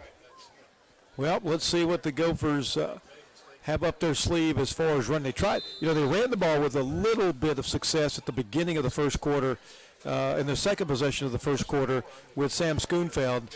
And let's see if they go back to that or they keep throwing the ball, because they've been able to throw the ball pretty well as well. Here's Chase Joseph in the shotgun formation. They're going to hand the ball off to Schoonfeld, and he's going to be hit about the line of scrimmage and pick up a yard or two. And that's about it. Well, so far we've done a decent job of shutting down the run game of the Gophers. We just can't seem to corral that passing game. I think if I was the Gophers, I'd just keep throwing the ball around, but apparently that's not what they're thinking. Well, Gophers have it 2nd and 10 at the Sheridan 39-yard line. As shotgun formation. Boy, he's way back there. Joseph back to throw, and he's just going to throw one down the end of down the sideline to Reese, the intended receiver, and it just overthrown. So it'll be 3rd down. 3rd and 10, and this is exactly what the Blackhawks, because really at the 40-yard line you might as well go for. I mean, this will be 4-down territory more than likely for the Gophers. Yes, especially as well as they throw the ball. Well, let's see if the Blackhawks can make a stand on defense. Already giving the ball up here early in the 3rd quarter, and a long way to go. 18-13, Gophers lead. Here is Joseph back to throw, and he's got a man. It's overthrown right at the 1st down marker. Just couldn't get Reese over on the far side. It would have been pretty much right there at the 1st down marker, so about 9-10 yard gain, but incomplete to be 4th down. It looks like the Gophers are going to go for it. Now, I think I try to get back. I mean, your defense played pretty well in that 2nd quarter. Yes. Why not push Sheridan back? I'm kind of thinking the same thing you are. But the Gophers are going to go for it, and let's see if the Sheridan Blackhawks can dig in. 4th down, a big play here early in the 1st quarter, 4th and 10. Joseph in the shotgun formation. We got a man that's moved, and but no flag is called. And here is the ball is going to be caught, and it's going to be Bailey, and he's going to be close to a 1st down. He's got to get it right at the 20. He's got to get to the 27. I think he did. He got it. 1st down for the Gophers. Boy, that is a huge play. Bailey gets hit and then gets hit again, but he's able to pick up the 1st down. Well, Bailey Jenkins, who gets the 1st down, and a nice throw again by Chase Joseph. And here is Joseph, shotgun formation. Going to hand the ball to Schoonfeld, and Schoonfeld's got some good running room. He's going to get to the 20. He's at the 15, the 10. He will score. He's in the end zone. Touchdown, Gophers. And I hate to say turn out the lights, but that's a dagger right there. That is a dagger. Yep, that was a tough one. And we will definitely, at the point now, you've got to definitely come back and put points on the board. You're down 11. I'm not ready to turn the lights out yet, but you've got to come back with a touchdown on this next possession. Well, I mean, the reason I say, you've got to be, as the kick is up and it is good, and it is 25-13. That's a 12-point lead.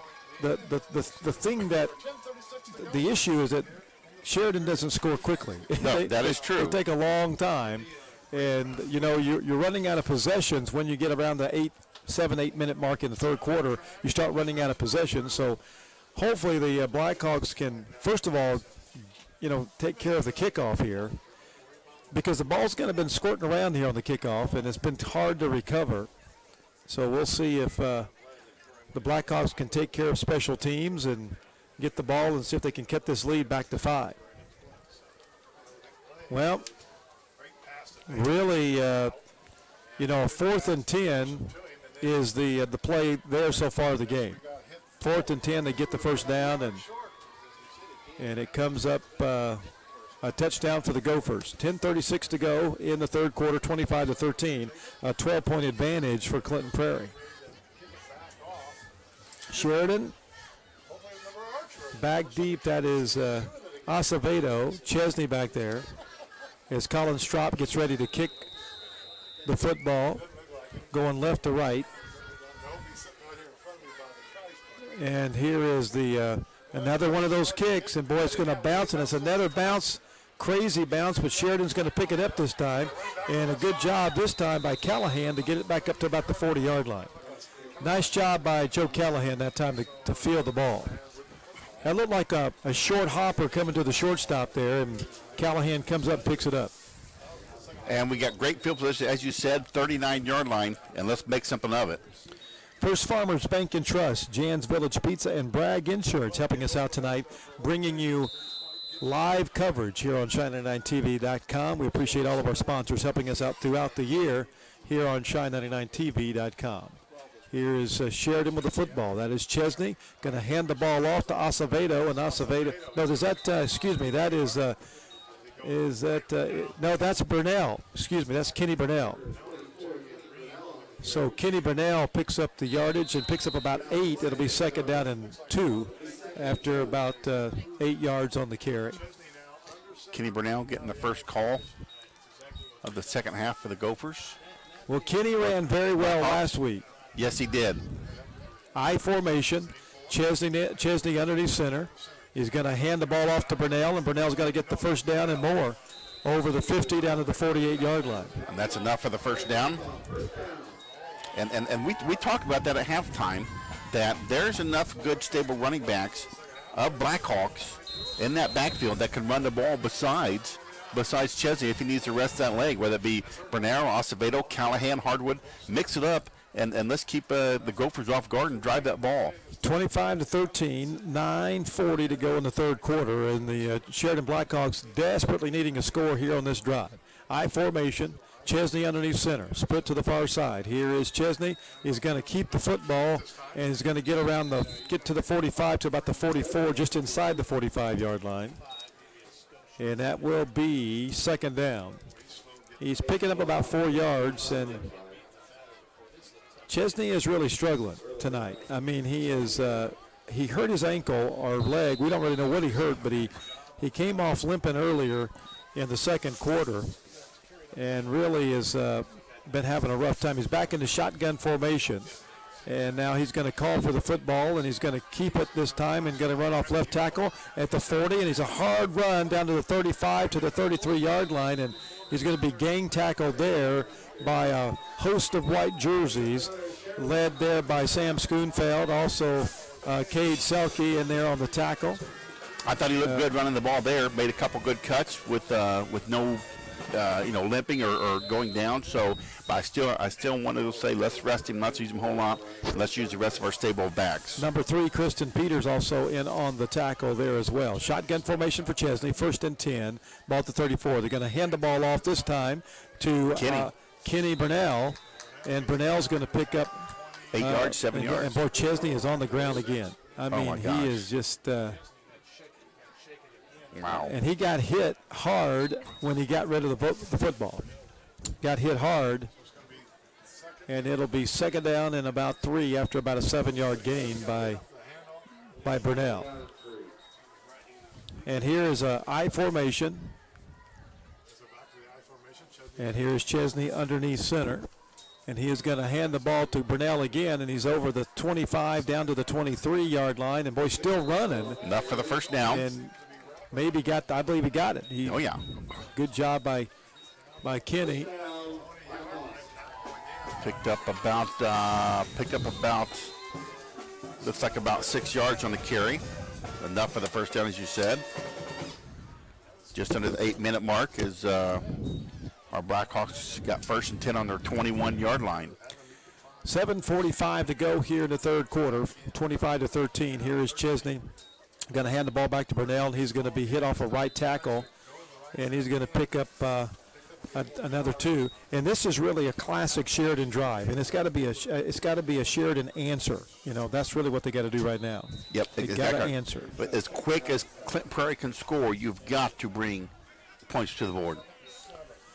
So 7:20 to go in the third quarter. 25-13, as you can see over in the corner of your screen, the scoreboard.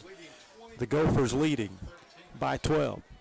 Here is Chesney underneath center. He's going to hand the ball off, and that is Hardwood, I think. Hardwood, the big guy. Kyle Hardwood, who was injured a little bit, and Hardwood's first the fullback, and he's actually running the ball tonight. Normally we don't see much of that. We see him in a more of a blocking scenario, but running the football and picking up some good yards. 3rd and 2 now for the Sheridan Blackhawks. Here is Chesney back under center, I formation. He's gotten out of that shotgun here, and they're going to hand the ball on the to the fullback, and I'm not too sure, Hardwood, I believe, and he's going to be hit at the line of scrimmage, and I think this is going to bring up a huge 4th down right here. Yep, we have got to get points on the board here. 4th and short, and now we've got no, we don't have a flag. We have a flag, but we do not. Nope, it's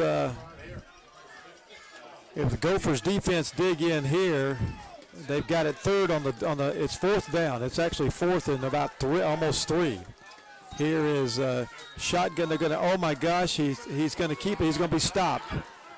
And I'm not too sure why Chesney didn't. He should have kept the football. Yeah, I'm with you. I'm going to go with Hardwood for that maybe 1-yarder, but the rest you've got to get to one of your burner backs, whether it be Acevedo, Burnell, or Chesney keeping himself. Big defensive stand there by Clinton Prairie, and it's 25 to. It remains 25-13, and now if you're Sheridan, you're really scratching your head because nothing's been able to really work. Got him in the red zone, but could not finish it, and he got to finish it. Chase Joseph back in the shotgun, going to hand it to Schoonfeld, and he's going to run. Another big run. He's at the 25, at the 30. He's at the 35, the 40. He's at the 50. He's got one man to beat, and I think he's going to probably beat him. Nobody's going to catch him at the touchdown, Sam Schoonfeld. And boy, the Gophers are laying it on him now. And now, you know, it's one of those situations that it's that momentum shift that we talked about in the second quarter, Steve, that momentum shift that really was the dynamic, and it really comes back down to Sheridan not scoring and 4th down in the second quarter. Yep. When they were down here in the red zone and inside the 10-yard line, they couldn't get it in. That is so That's true. where it all started. So true, yep. 31 here is the kick, and it is going to be up and through, and it'll be 32-13. Well, the Blackhawks will have to come over here and lick their wounds a little bit, and Coach Bud Wright will gather the troops and kind of talk about things and see what's happening there. First Farmers Bank and Trust helping us out tonight. Also Bragg Insurance, Keeper's Hardware, Newell's Gas, Price Heating and Air, Sheridan Elliott Pharmacy, and Sheridan Office Solutions, the Farmers Bank, and Wallace Grain, all helping us out this evening. That last Clinton Prairie touchdown brought to you by the Clinton Prairie team sponsor tonight, your State Farm agent, Susan Casper. Susan Casper State Farm is ready to answer your questions about auto, home, life, health, and financial services. Susan Casper State Farm, West Walnut Street in Frankfort. See Susan for all of your insurance needs and get a free quote today from Susan Casper State Farm Insurance. 5:43 to go here in the third quarter, and it has been all Clinton Prairie here in the second half. Boy, it certainly has been as our offense seems to have gone stagnant with maybe the injury to Chesney. And I don't know what our answer is going to be. I don't know if we pull him out, maybe put either Callahan or somebody else back in there as a quarterback. Well, normally it would be Cole Cummings. It would be either. It would be Gunnar Williams or Cole Cummings. But so far, it's going to be. You don't want to. You just got to want to stick with Chesney. And there's another one of those great ball that is on the ground, and my goodness, it has been just disastrous on the kickoff tonight. And some Sheridan folks already leaving here tonight with 5:41 to go here in the third quarter. Well, the Blackhawks are going to have to score in a hurry. Yep, without a doubt. They definitely need at least one touchdown before this third quarter's in, because they're going to have to come back with two more in the fourth quarter. Cummings comes to the near side. Acevedo is in the slot over here to the near side. And Chesney is back, and we got a flag. And I think that's going to be legal substitution. It is. And it'll be a 5-yard penalty against the Blackhawks. Boy, and we don't need anything right now to shoot ourselves in the foot. We've got enough troubles as it is. Yep. Well, you can't break the huddle and have somebody come off the field, and that's what happened. And then just miscombobulated right there. And not a good scenario, as Chesney and company will try again. And here is Jacob Chesney running to the near side, and he's going to run to the 35, and he's going to run to the 40, and then he's going to be knocked out of bounds, and that will stop the clock. So that's they're going to stop the clock. And now we've got somebody injured over here on the near side. And it's one of the Prairie players over here on the Sheridan sideline. And not too sure who it is, but he's still down, not getting up. So you never want to see that, and we certainly hope that young man's okay. The Gophers and the Blackhawks here tonight, and Steve, it's been all Gophers. Well, it certainly has been. Certainly has been. As the first quarter, we looked solid, and some things went wrong. We've had some injuries. We've had a turnover. We've had a fourth down that would be crucial right inside the 10-yard line. We did not pick up. So just after the first quarter, nothing seemed to go our way. Yep, it's.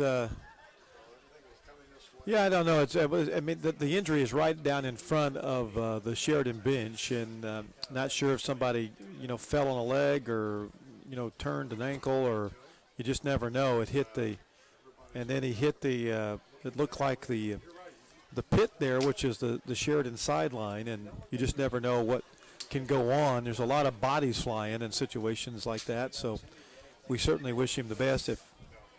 And we don't have a number yet, so we can't really tell you what, not only the extent of the injury, but who is injured, as the Blackhawks will have some time to kind of talk things over.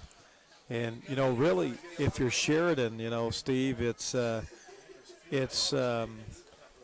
you got to figure it out. It's number 2, and that is Grant Ream, who is the young man, and he's going to be able to walk off. And so everybody is happy to see that. And he is going to be able to walk off on his own power, so that is good news there for Grant Ream, as the Gophers will be certainly glad to have that happen, and that's always a good sign to see that happen. That it certainly is, as the Blackhawks got to figure something out here, as they have the ball, but they are down 19 at the 5:33 mark of the third quarter. Yeah, you got 3 touchdowns. You got to play some defense and score 3 touchdowns. I mean, that's the sum of it. It is, and as you alluded to earlier, we don't score very quickly for the most part. We have long, slow drives that grind out a lot of yards, a lot of time. But unfortunately, the Gophers, they do a very good job passing the ball. They don't always connect on it, but when they do, it can chew up for some big yardage. Well, if you're thinking, if you got any kind of shot, you've got to reverse the fortunes here, and it has been just the momentum the momentum shift that took place about halfway through that second quarter has been dominant for Prairie. Chesney in the shotgun formation sends two receivers to the far side, and Chesney is going to run to the right side, and he's going to be tackled and will be tackled for a loss. And he's going to lose about 2 as Chesney could not get back to the line of scrimmage. Good defense there by the Gophers as Chesney could not get back to the line of scrimmage, and it will be 3rd down and about 5 yards. So, and this is not 4-down territory. We're on the wrong side of the field, and if you don't get it here, you're probably going to have to bring out your punting team. Well, Acevedo coming off the field. We got a shot here to the near, or split to the near side. Shotgun formation, and an eye dotting right here to the near side of Chesney. And Chesney's going to get the first down, and he's going to keep running. And he is going to be knocked down at about the 48-yard line, and it takes the entire Clinton Prairie team to stop him. So, I mean, Chesney is he's a one-man band out there right now. And he's not at 100%. If he was at 100%, I think we'd be talking a different story in this game right now. Not that it's over, but if that leg can get feeling better as the game goes on, big things can happen. Well, Jacob Chesney is, he's in the shotgun formation, and then he's carried. Well, we got whistles, and I think we got movement against Sheridan. It's going to come back. Boy, and we just talked about we have enough things going on batting as we cannot be shooting ourselves in the foot. Yep. Absolutely. These drive killers is what we like to call them, and that is not what we need right now. Well, the Blackhawks have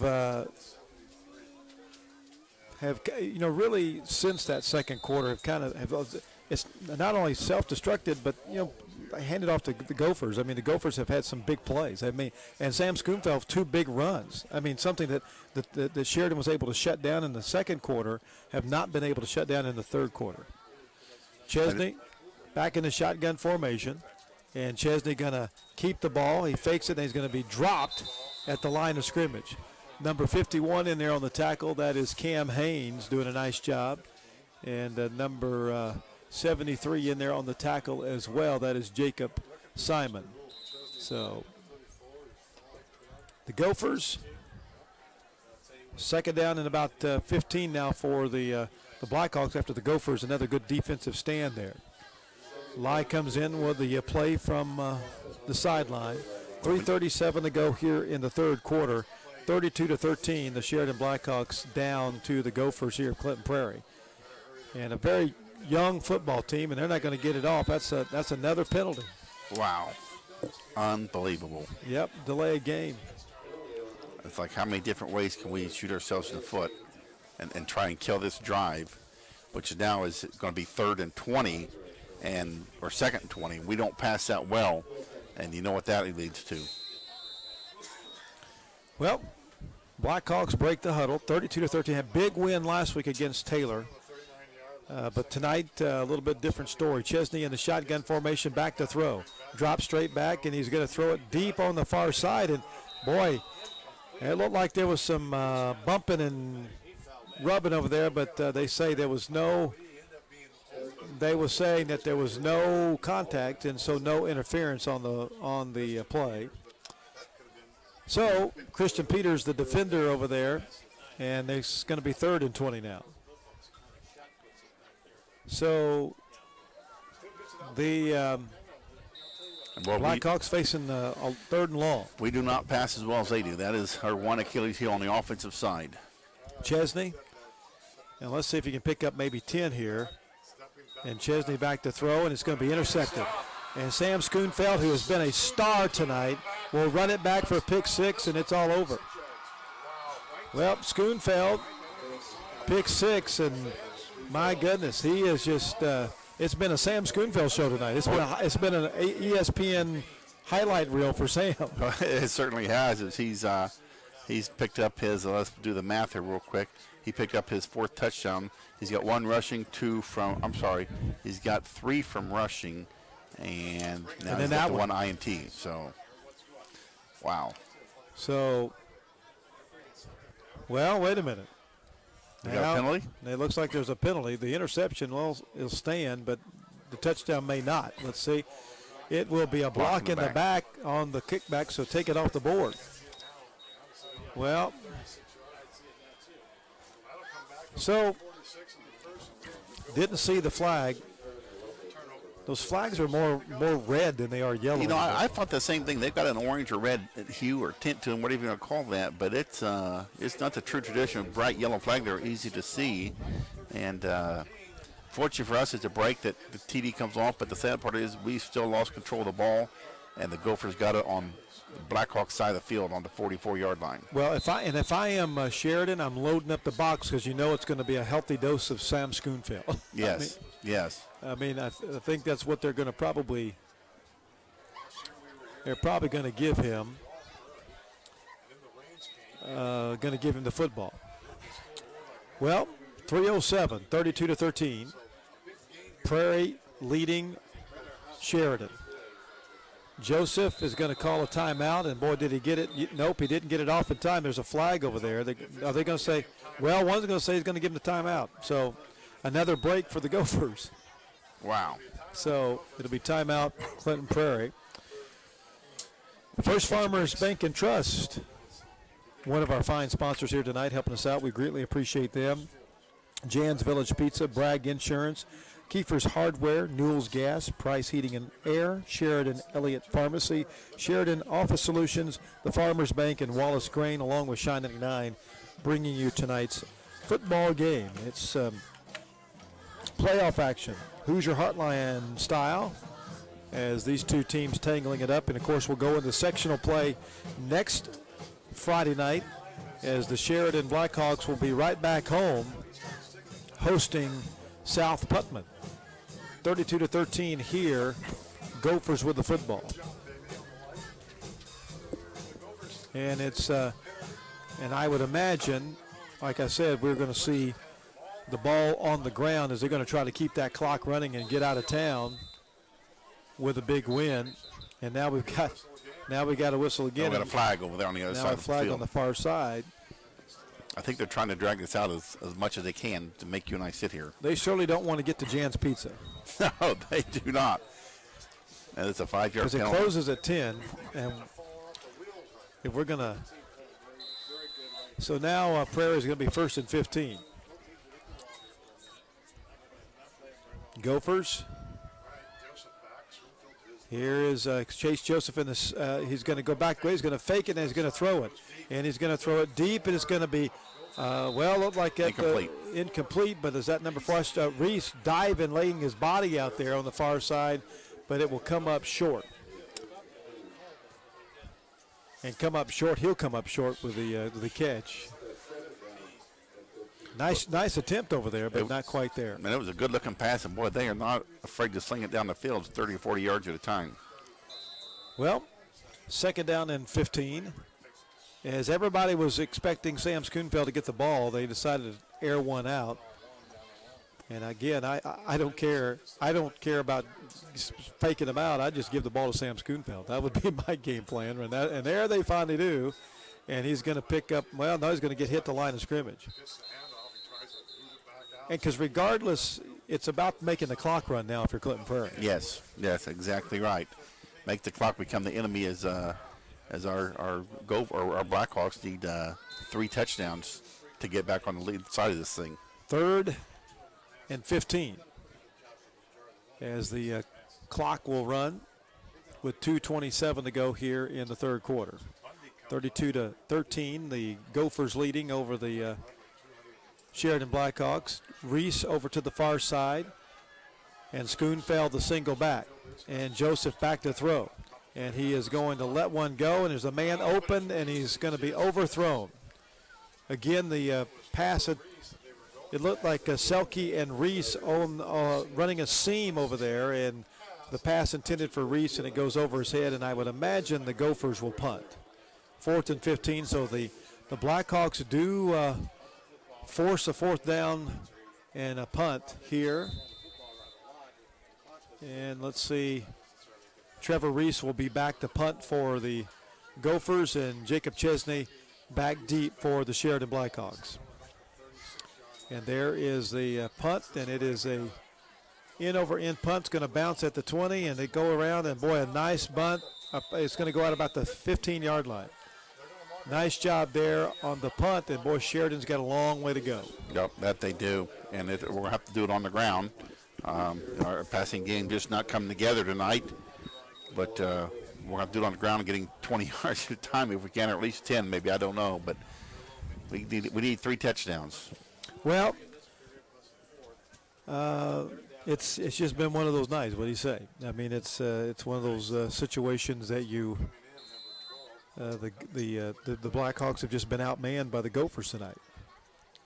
As the Blackhawks break huddle, and let's see if they can do something here in this third quarter. Let's get some momentum going here. Let's change a little bit of the momentum. They're going to hand the ball off right up the middle, and that's going nowhere. And Acevedo. Acevedo picking up. No, that was Burnell. 22. I thought it was number 3. Well, maybe it was Acevedo. I'm sorry. Burnell's back in the backfield now, too. But no gain, regardless who it was. Well, we got Gunnar Williams down here warming up on the sideline, and certainly Gunnar is a young man that can throw the ball, can sling the ball, and that's probably what Sheridan's going to have to do in the fourth quarter to have any shot. Here's Chesney, and he is going to hand the ball again, and Acevedo is going nowhere. The ball is loose, but they say it's going to be down by contact, and actually lost yards on that one. And he will lose yardage. Looks like he lost 2. It'll be 3rd and 13. Zane Cook in on the tackle. We got a timeout. And Coach Bud Wright going to talk things over. And you know, Coach Bud Wright's going to tell his team right now, look, guys, don't get your heads down. You're going to finish your block. You're going to finish this game. You need to follow through, and forget about the score right now. Do your job. You know, make your assignment, make it work. Yep, that's exactly it. That's the name of the game. Right, needs to do their job, and this thing's not over if we can start chewing some yards up. But right now, it feels like offensively we are not doing anything correct at all. One of our Clinton Prairie team sponsors tonight is your State Farm agent, Susan Casper. Susan Casper State Farm is ready to answer your questions about auto, home, life, health, and financial services. Susan Casper State Farm, West Walnut Street in Frankfort. See Susan for a free quote today. We also appreciate Sheridan Office Solutions and the Farmers Bank for helping us out tonight, sponsoring tonight's Hoosier Heartland playoff game as the Clinton Prairies have come rumbling into town, and more than likely, and borrowing a miraculous fourth quarter and 1:12 left in the third quarter, they've come rumbled into town and will take a victory. Yep, that is for sure. But that's, whatever happens, but we need to be healthy for next weekend when sectional start. Well, Chesney underneath center, and he is going to hand the ball off, and that is Burnell. Is that Acevedo or Burnell? Acevedo. Acevedo keeps running, and he keeps running, and he keeps running, and he may have a first down. It's going to be close. They say about 3 short. He's going to be about 3 short. So, you're at a point now. Well, now they're going to punt it. Yeah, I think you're too far deep to. Yeah. Here in the third quarter. Unless you're brave enough to call the fake. Well, Chesney is going to be back, or is that Burnell? Burnell. That's Kenny Burnell back to punt. And Kenny Burnell is going to he is going to be nailed in the backfield. That's going to be a roughing the kicker against Clinton Prairie. Roughing the kicker is going to come back, and so that's going to be a huge play for the personal foul against against the Clinton Prairie Gophers, and that's going to be a huge first down for for Sheridan. We'll take that. Anything we can to keep our drive alive, because right now we need all the help we can get. Well, Burnell held on to the football until somebody was coming out of it and then kicked. Right. I mean, if that was planned, it was a well-planned execution of a personal foul.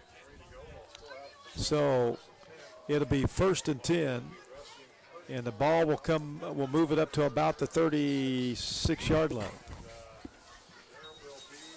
So the Blackhawks will have some new life here with 23 seconds to go in the third quarter. And that will be Chesney back underneath center. And I formation, and here's Chesney calling for the football, and he's going to keep it, and he is coming to the near side, and he's going to be hit and dropped after about a 2-yard gain. And boy, I tell you what, every time I see Chesney get hit like that, it's like you're almost, you cringe. Yes, I cringe every time he carries by. I thought, oh no, not this time. And he is not playing 100%, and it's certainly showing out there.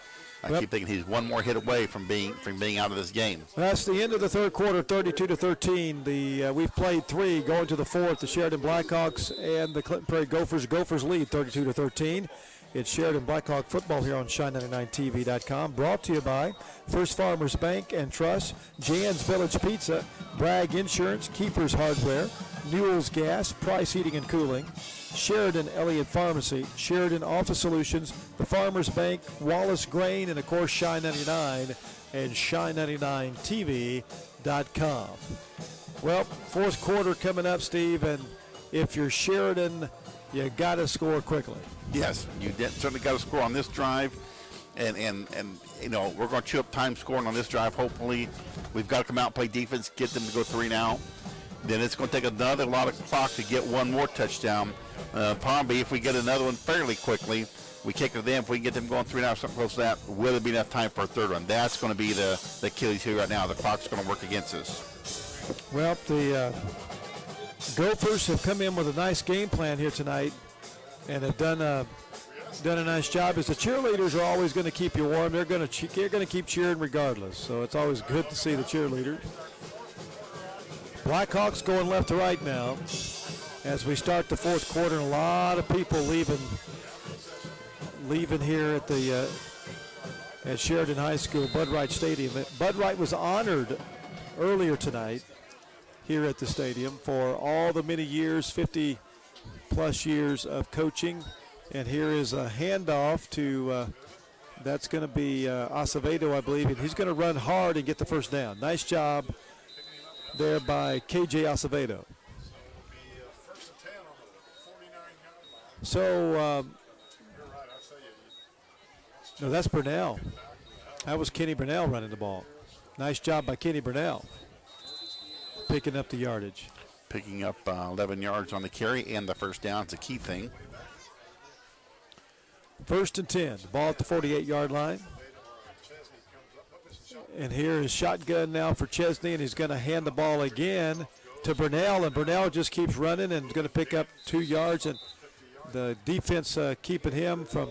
And here's where where it gets really rough for Sheridan, because Clinton Prairie being up by 3 touchdowns, they're just going to pin their ears back and come after you. They're going to be more aggressive. They're not worried about taking some chances. And if you're the Blackhawks, and it really at this point of the Blackhawks, you got to take some chances. Exactly, and Blackhawks getting that 3 or 4 yards at a time is not going to be the answer. We're going to need to find a way to get 7 or 8 yards at a time. Well, Chesney going back underneath center I formation, and back. He's going to hand the ball off, and that is good yardage off of the left side. Burnell picking up good yardage, and is going to be shy of the first down, but it will be third and about a yard after about a 7-yard gain. Yeah, they're going to give him 3rd and 2, so give him about a 6-yard gain. Well, 10:30 to go on the clock. We're down 3 touchdowns. Yeah. Well, hand it off to the Clinton Prairie Gophers. I mean, they've been able to stop Sheridan when they needed to stop them, and they've been able to come up with some big scores here in the second half. Completely different scenario than what we are used to with Sheridan in the second half. And Burnell's going to pick up first down. He's got to the 30 and down to just inside the 30-yard line. But usually when Sheridan has a rough first half, they make the adjustments. They come back in the second half, and like they have done the last couple of 3 weeks. this week, just not quite the same scenario. And that's the kind of runs we need right there, picking up 10, 15 yards at a time. Well, Kenny Burnell is certainly a great running back for the Sheridan Blackhawks, and he is just a junior. Will be back next year.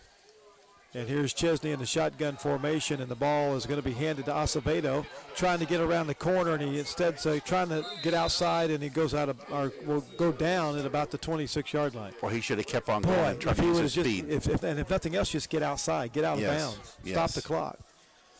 Because now you're in a situation you just about got to run to the outside, stop the clock on every possession, but unfortunately they. It's almost at the point where, Coach Bud Wright just preparing for next week. Yep. 38-13. The score, the Clinton Prairie Gophers all over the Blackhawks here tonight. I formation, and here's Chesney to Acevedo, and Acevedo at the 20. He may score, he will. Touchdown, KJ Acevedo. And so that makes it look a little better. Long way to go, but that does help. And now do you kick the onside kick? And that 38 is not right. They don't have 38. They have like 33 or 32. I didn't think that was right, is it? Well, I thought it was 32-13 earlier. Yeah, I thought it was too. They only have 4 touchdowns. Now that'd be and right. A couple extra points. Oh, It's 28. Is it up? It is no good. No good. Well, that hurt. Yeah, you need a score. 9:04 to go here in the ball game. It is 38-19. The Gophers leading over the Sheridan Blackhawks, and the Blackhawks down here looking for some answers as Coach Bud Wright's got them huddled up, trying to figure things out. Lost our screen here. Let's put that back on there for you. First Farmers Bank and Trust, one of our fine sponsors here tonight, as the Gophers come rolling into Sheridan, and barring a miracle here tonight, they'll be rolling out of here. 9:04 to go in the ball game. So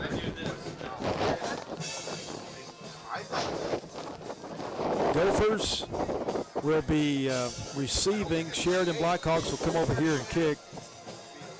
So the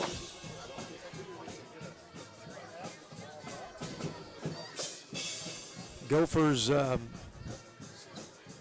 ready. They're ready. Sheridan coming out, dancing out on the football field. It is Blackhawks looking for maybe an onside. Well, they're getting the scoreboard corrected now. It is 32-19. I thought something funny going on there. So do we have a Clinton Prairie guy running the scoreboard? We're going to have to figure that out. 9:04, 32-19 instead of 38-19. That's much more doable if we can get them to go 3 and out. Well, if you can get the ball back. You can get the ball back. Yes. Yeah. And here is the onside kick. A little squib, and it's going to go up and bounce, and a nice job by the Gophers to recover it. Now, if you're the Clinton Prairie Gophers, you're going to run Sam Schoonfeld. Yes. I don't forget about faking it. Forget about just run the clock and run Sam Schoonfeld. So Zane Cook will recover the football, and the Gophers will have it 1st and 10 at their own 39-yard line. I have to put my little stat sheet on here to keep track of the score to help people out when they miss. I knew something was wrong there, but I couldn't figure out what. Slot comes to the near side is Cade Selke. In shotgun formation, they're going to hand it to Schoonfeld, and he's going to pick up 3 or 4 yards over the left side. Boy, if somebody could have penetrated that line, they had him, because he hesitated back there looking for a hole, and there was no Blackhawks to stop him. Yeah, Jacob Chesney makes the tackle, and he gets up mighty slow again. 2nd down and about 6 after about a 4-yard gain. Clock running, 8:37 to go in the ball game. And, boy, Sheridan desperately need to get that football back. And, boy, there's offsides. And that is second down, or now that's going to be a first down. Well, close to a first down. They're going to mark 5 off. It'll be second and about a yard. Yeah, second and about a yard. So, well, the Gophers in shotgun formation is Chase Joseph, and now they're going to recall the play. And I don't know why you would have to even, I mean, again, it's like just give it to, nope, they're not going to give it to him. Joseph's going to run the ball. He's going to keep it, get the first down and more, as he's going to get over to the far side. And that's going to be good for a first down. And they'll stop the clock to move the chains. Boy, that penalty hurt. Penalty hurt. Yeah. I mean, it's been that way all night for the Blackhawks. They've just kind of shot themselves in the foot. Comes at a very untimely spot. You would have had them hopefully third and long and maybe even a punting position if they didn't make it. But now they're first down. They're across midfield. Chase Joseph. Shotgun formation. Here is Schoonfeld picking up a couple of yards. Clock already under the 8-minute mark. 7:30 to go in the ball game. 32-19, Clinton Prairie leading over the Sheridan Blackhawks. As the Gophers waiting for their call over on the far sideline. Second down, 8, the ball at the 44-yard line. Here is Clinton Prairie moved the ball. yeah, they're going to legal procedure against the Gophers, and that'll move the ball back 5 yards. More than importantly, it gives Stop the clock. stop the clock, gives the Blackhawks a little more opportunity here. Mm-hmm. And here is, you know, and if I'm Sheridan a while ago, I think I would have gone for 2. Yeah, that would have been all right. Here's Joseph back in the shotgun formation. And here's Selke and the power, and they're going to give a little power sweep. And boy, Selke's fast, and he's going to get back to the original line of scrimmage, and that's about it. Savada comes up and makes the tackle. The clock will continue to run. 3rd and 9 now for the Clinton Prairie Gophers. There again, if you're Clinton Prairie, you want to take every second off that clock you can. Yep, and that's what they're doing. Letting that clock run down under 10 seconds on the play clock. As the clock is down now to under 10 seconds, the play clock under 10 seconds. Chase Joseph back in the shotgun formation. And he will call for the snap, and they're going to give it to Schoonfeld, and Schoonfeld is going to be hit. Well, he's going to get the first down. He's down to the 35. He's got the first down. Yep, big run by Sam Schoonfeld, and I hate to tell you, but this is where Don Meredith would be singing. Yep, that is it. You know, we would have had a chance if we could have got them stopping there, but now they got a fresh set of downs, and regardless what happens here, no matter how many touchdowns we get, the clock's going to be our enemy. Well, I tell you, I think, you can, it's been a team effort for the Gophers tonight, but, Chase Joseph with tremendous, some great passes here to this team. But I tell you what, Sam Schoonfeld has been a running machine tonight. Well, they've got a good bounce offense. They run the ball, they throw the ball, and if you can do that, you're going to beat a lot of teams. And Joseph is going to hand the ball to Schoonfeld again. This time he's going to be hit the line of scrimmage and dropped. And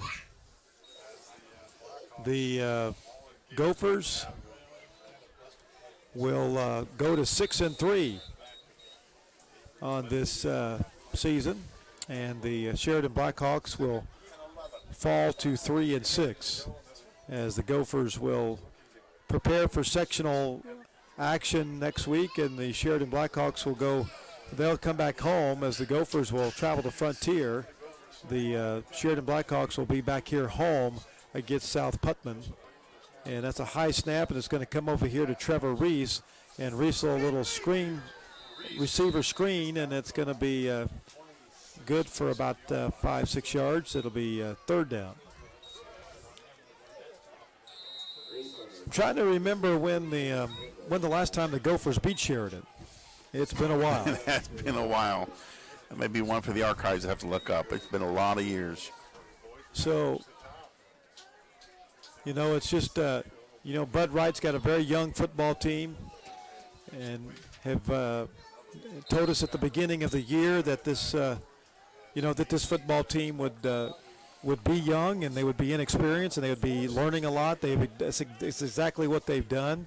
We know Bud Wright's teams have had these kind of years, and then they come back and win state championships. That they do, and they're a team that's young enough that they can't afford to shoot themselves and make mistakes with penalties. They certainly can't afford injuries.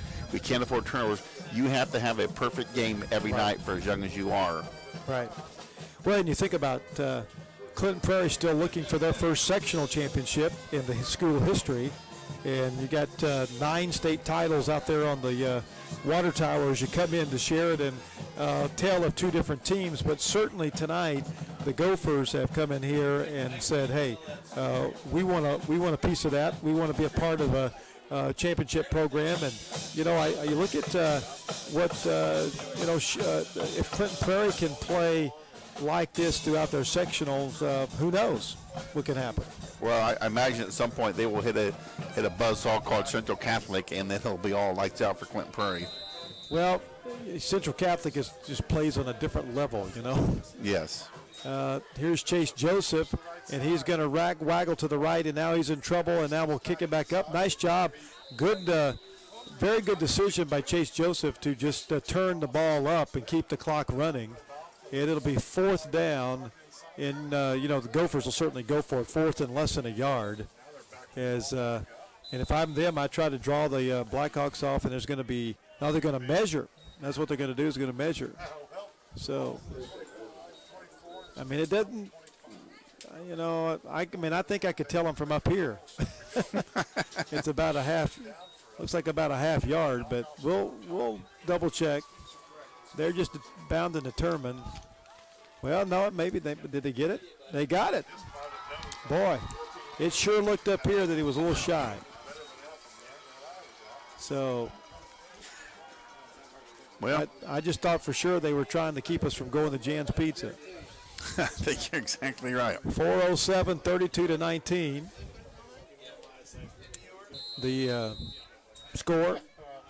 Gophers leading the Blackhawks. Gophers will go to 6-3 on the season. That's how they'll end the season. This is the last regular season game of the year. Hard to believe it is that time of the year. That it is.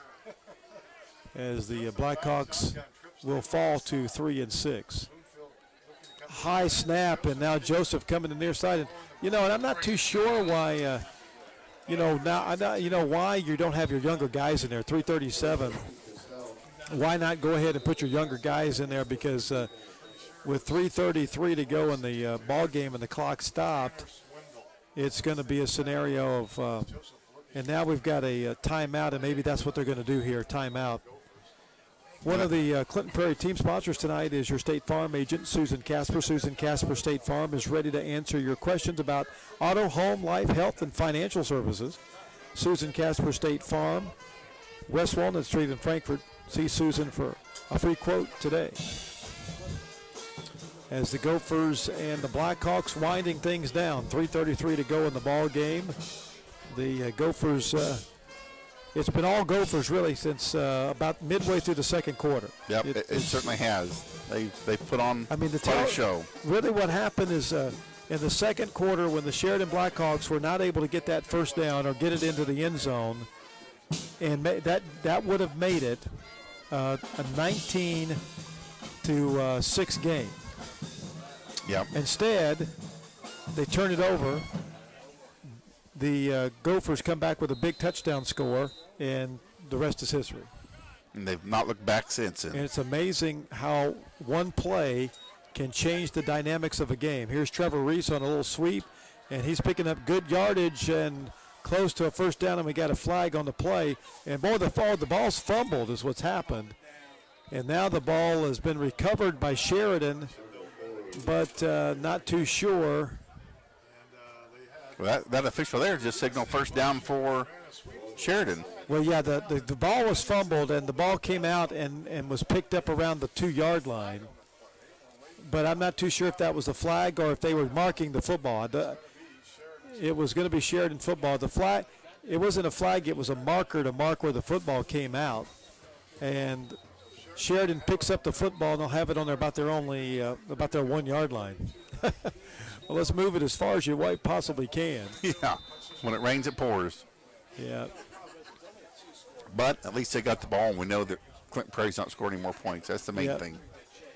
Yep. If we don't get a safety here, because we are very far back.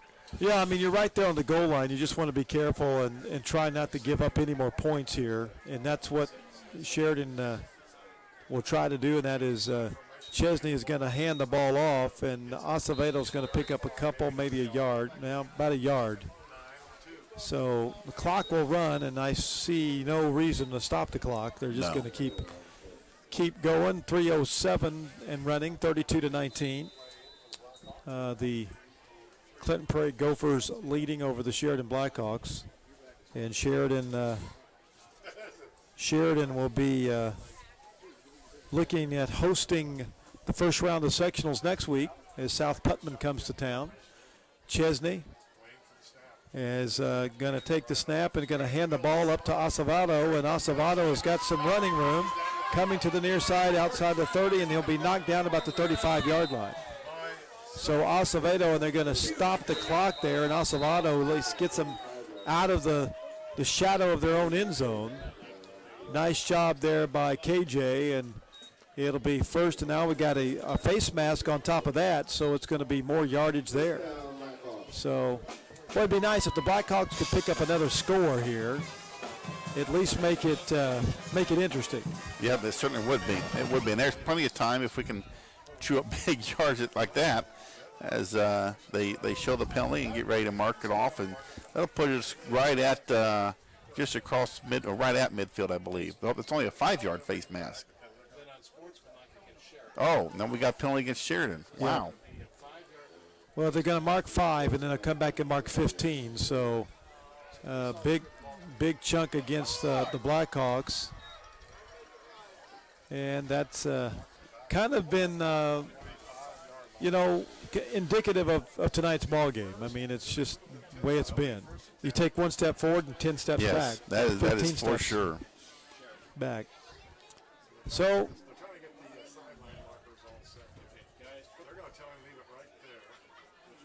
Gophers leading 32-19, and it will be, let's see, this is going to be a first down, and wow. See, I don't know why. If it was a dead ball foul, it should be 1st and 10, but way back there. It should not be first. I don't understand why. I don't think that's right. A dead ball foul should be, you're right. I think should be 1st and 10.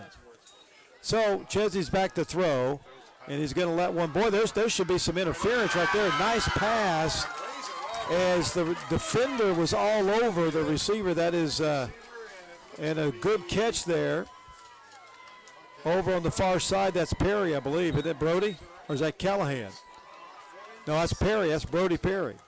Boy, and I'm with you. How there could not Brody have been, Perry. Nice job, Brody. how there could not have been pass interference on that is way beyond me. Well, they're going to run the clock, and I'm not too sure why you don't call it.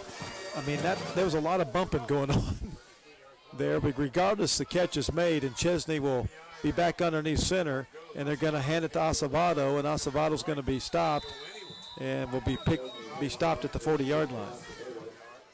Now you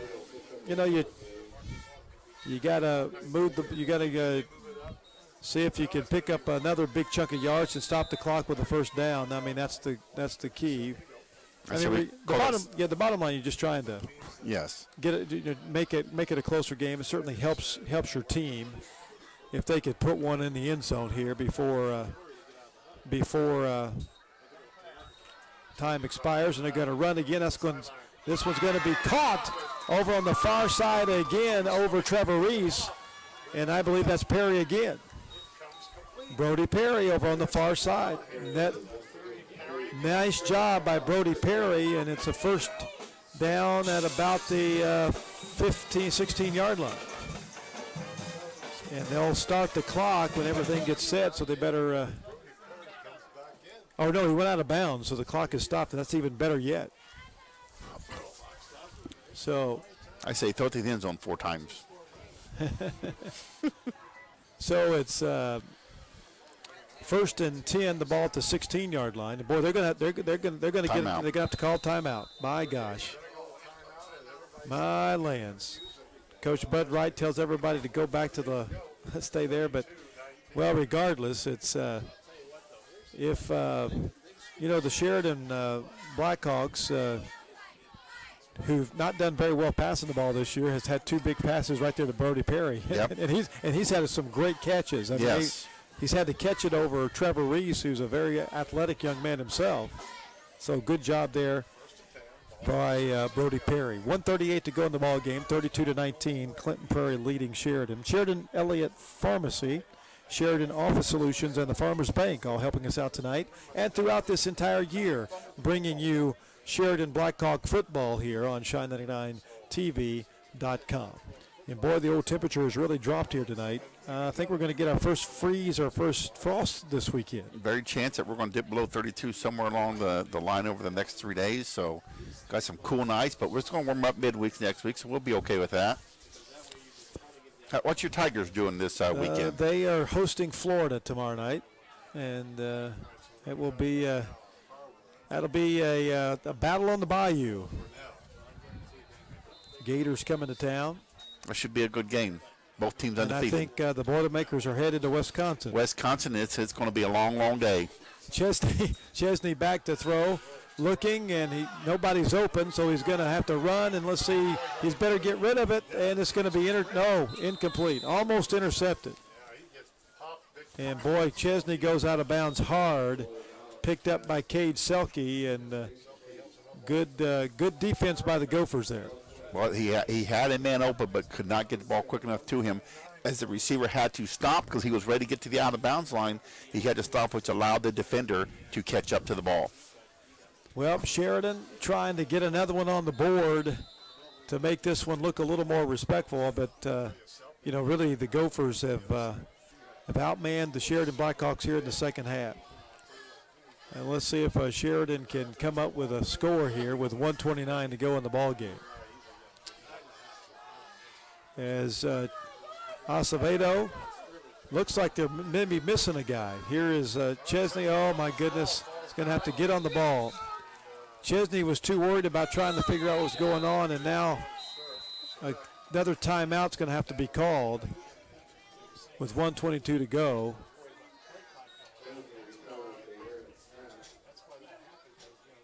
Well, the play clock was, what are they calling it, a delay a game again? What's going on? Let's see. Well, I don't see a flag on the play. Well, there's a flag on the play, but I don't. Yeah, illegal procedure against, and that's declined. And so,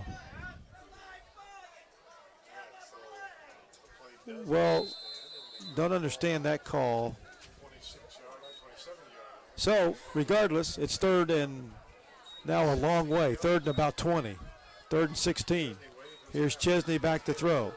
Needing to throw it, and he does it, and it's going to be caught.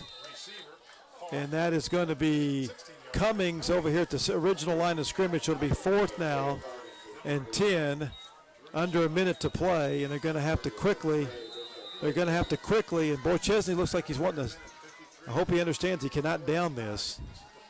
He's going to have to throw it into the end zone. Well, at least he's got to get to the 2-yard line. Rolls to the near side. Got to ball knocked down, and that's going to do it. So it'll be Clinton Prairie football with 41 seconds to go in the ball game. And really, there was really nobody to throw to. Chesney was trying, I think, to kind of push it over the line of scrimmage to one of the guys there. But nobody really to throw to, and the Gophers, all they have to do is just really sit on. I mean, all they got to do is just take a knee, and it'll be over. As Chase Joseph will do just that, and the clock will run, and nobody's going to stop it, and that probably will be the last play of the game, unless they start the play clock earlier. Nope, they won't. That'll be the last play of the game. Well, 32-19, the final score. The Clinton Prairie Gophers coming in here on the road and taking one from the Sheridan Blackhawks, and we'll just hand it to the Clinton Prairie Gophers. I mean, they really played well, especially being able to throw the ball and run the ball. But Blackhawks, just one of those years, Steve. Just one of those years. Yep. We will rebuild next year and learn from this and get stronger and grow. So it's the end of the regular season as the Sheridan Blackhawks will fall to 3-6. The Clinton Prairie Gophers will go to 6-3, and both teams will be in sectional play next week as both teams shaking hands, and I'm sure they're going to be talking things over here in just a little bit. And we want to certainly appreciate all of our fine sponsors here before we do our final stats of the ball game. First Farmers Bank and Trust, Jan's Village Pizza, Bragg Insurance, Kiefer's Hardware, Newell's Gas, Price Heating and Cooling, Sheridan Elliott Pharmacy, Sheridan Office Solutions, the Farmers Bank, Wallace Grain, and of course Shine 99 and Shine99TV.com, bringing you all of the exciting football action this season for the Sheridan Blackhawks. And then tonight our special Clinton Prairie sponsor, State Farm agent Susan Casper. Susan Casper State Farm is ready to answer your questions about auto, home, life, health, and financial services. Susan Casper State Farm Insurance. West Walnut Street in Frankfort. See Susan for a free quote today. As the Sheridan Blackhawks will gather over here on the near the scoreboard, and we'll be talking things over. And congratulations to the Clinton Prairie Gophers as they have defeated the Blackhawks. And boy, that's a big thing for the Gophers. They have not defeated the Sheridan Blackhawks in a very long time. So congratulations to them. It's been a very long time since the Gophers have been able to beat the Blackhawks, no matter what the Blackhawks have played like. Yes, exactly right. That is for sure. Well, let's take a look at the final stats of tonight's ball game as Sheridan really made their stats look a little bit better with that last drive, Steve, but the second half was all dominated by Clinton Prairie. Boy, it certainly was. We really didn't come alive to about halfway through the fourth quarter. And essentially, it was about halfway through the second quarter to halfway through the fourth quarter. We were not alive. But let's go ahead and hit the stats. Clinton Prairie Gophers tonight. Team rushing, 22 carries, 211 yards, and 3 touchdowns. Led by Sam Schoonfield for 18 carries, 204 yards, and 3 touchdowns, averaging 11.3 yards a carry. He's followed by Chase Joseph, 3 carries for 6 yards. And Cade Selke had 1 carry for 1 yard. Moving to the air, passing for the Clinton Prairie Gophers. Leading the way, quarterback Chase Joseph, he was 7 of 15 passing for 197 yards and 1 touchdown. On the receiving end, he had 2 passes to Cade Selke for 101 yards and 1 touchdown. Trevor Reese, 2 receptions for 84 yards and 1 touchdown. Bailey Jenkins, 1 reception for 11 yards. And Sam Schoonfield, 2 receptions for 1 yard. Penalties for the Gophers in the game, 7 penalties for 50 yards.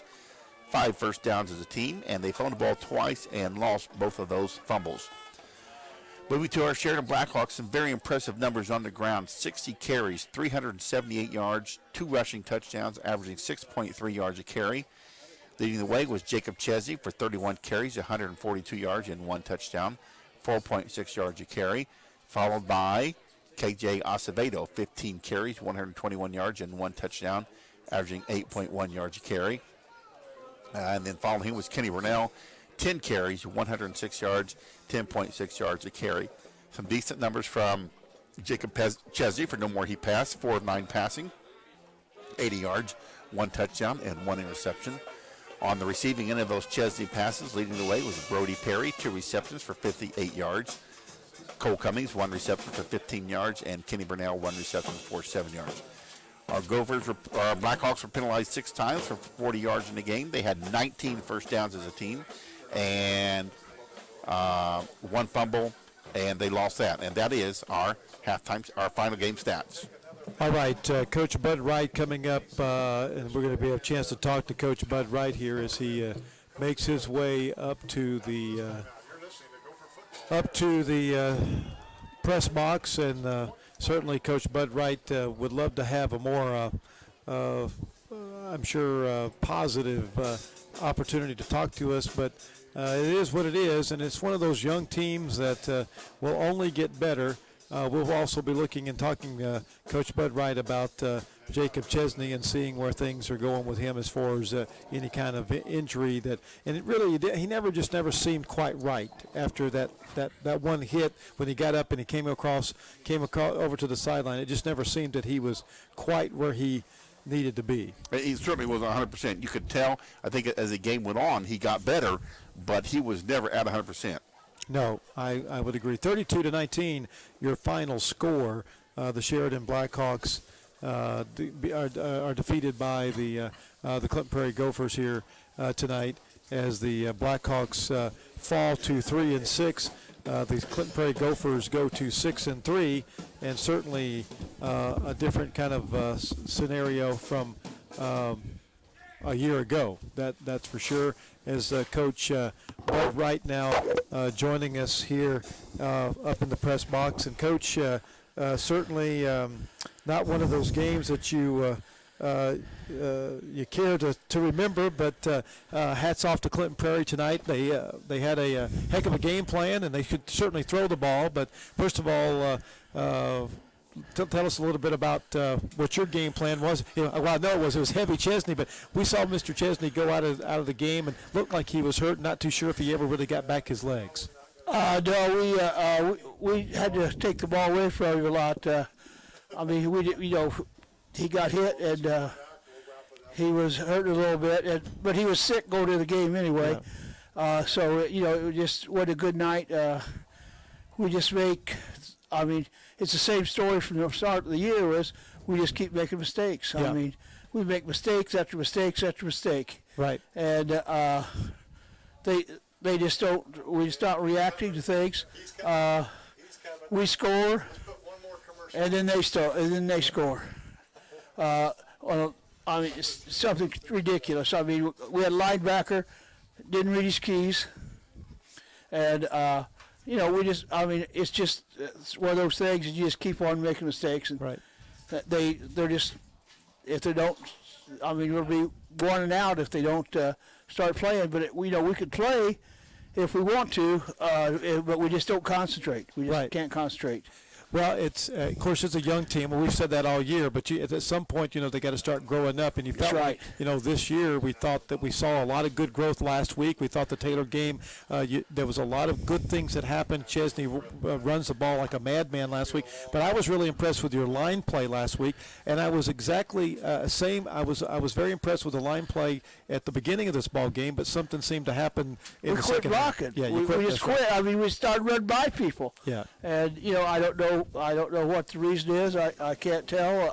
It's one of those things that you work on and they know more than you do. So that's our problem. They just know more than us. Right. So. Right. Well, unfortunately, in this day and age and the generations that we live in, we have some of that kind of mentality and attitude. So Coach, you've done this for a long time. In fact, we celebrated your career out here at the beginning of the ball game. How has things changed since from 50 years ago to today, and how you're coaching a kid? You just can't treat a kid like you did 50 years ago or even 30 years ago. I mean, you got to baby the kids too much. They're used to having things given too much. We still got good kids. But they're just not. I don't know. They're just not hard. We just.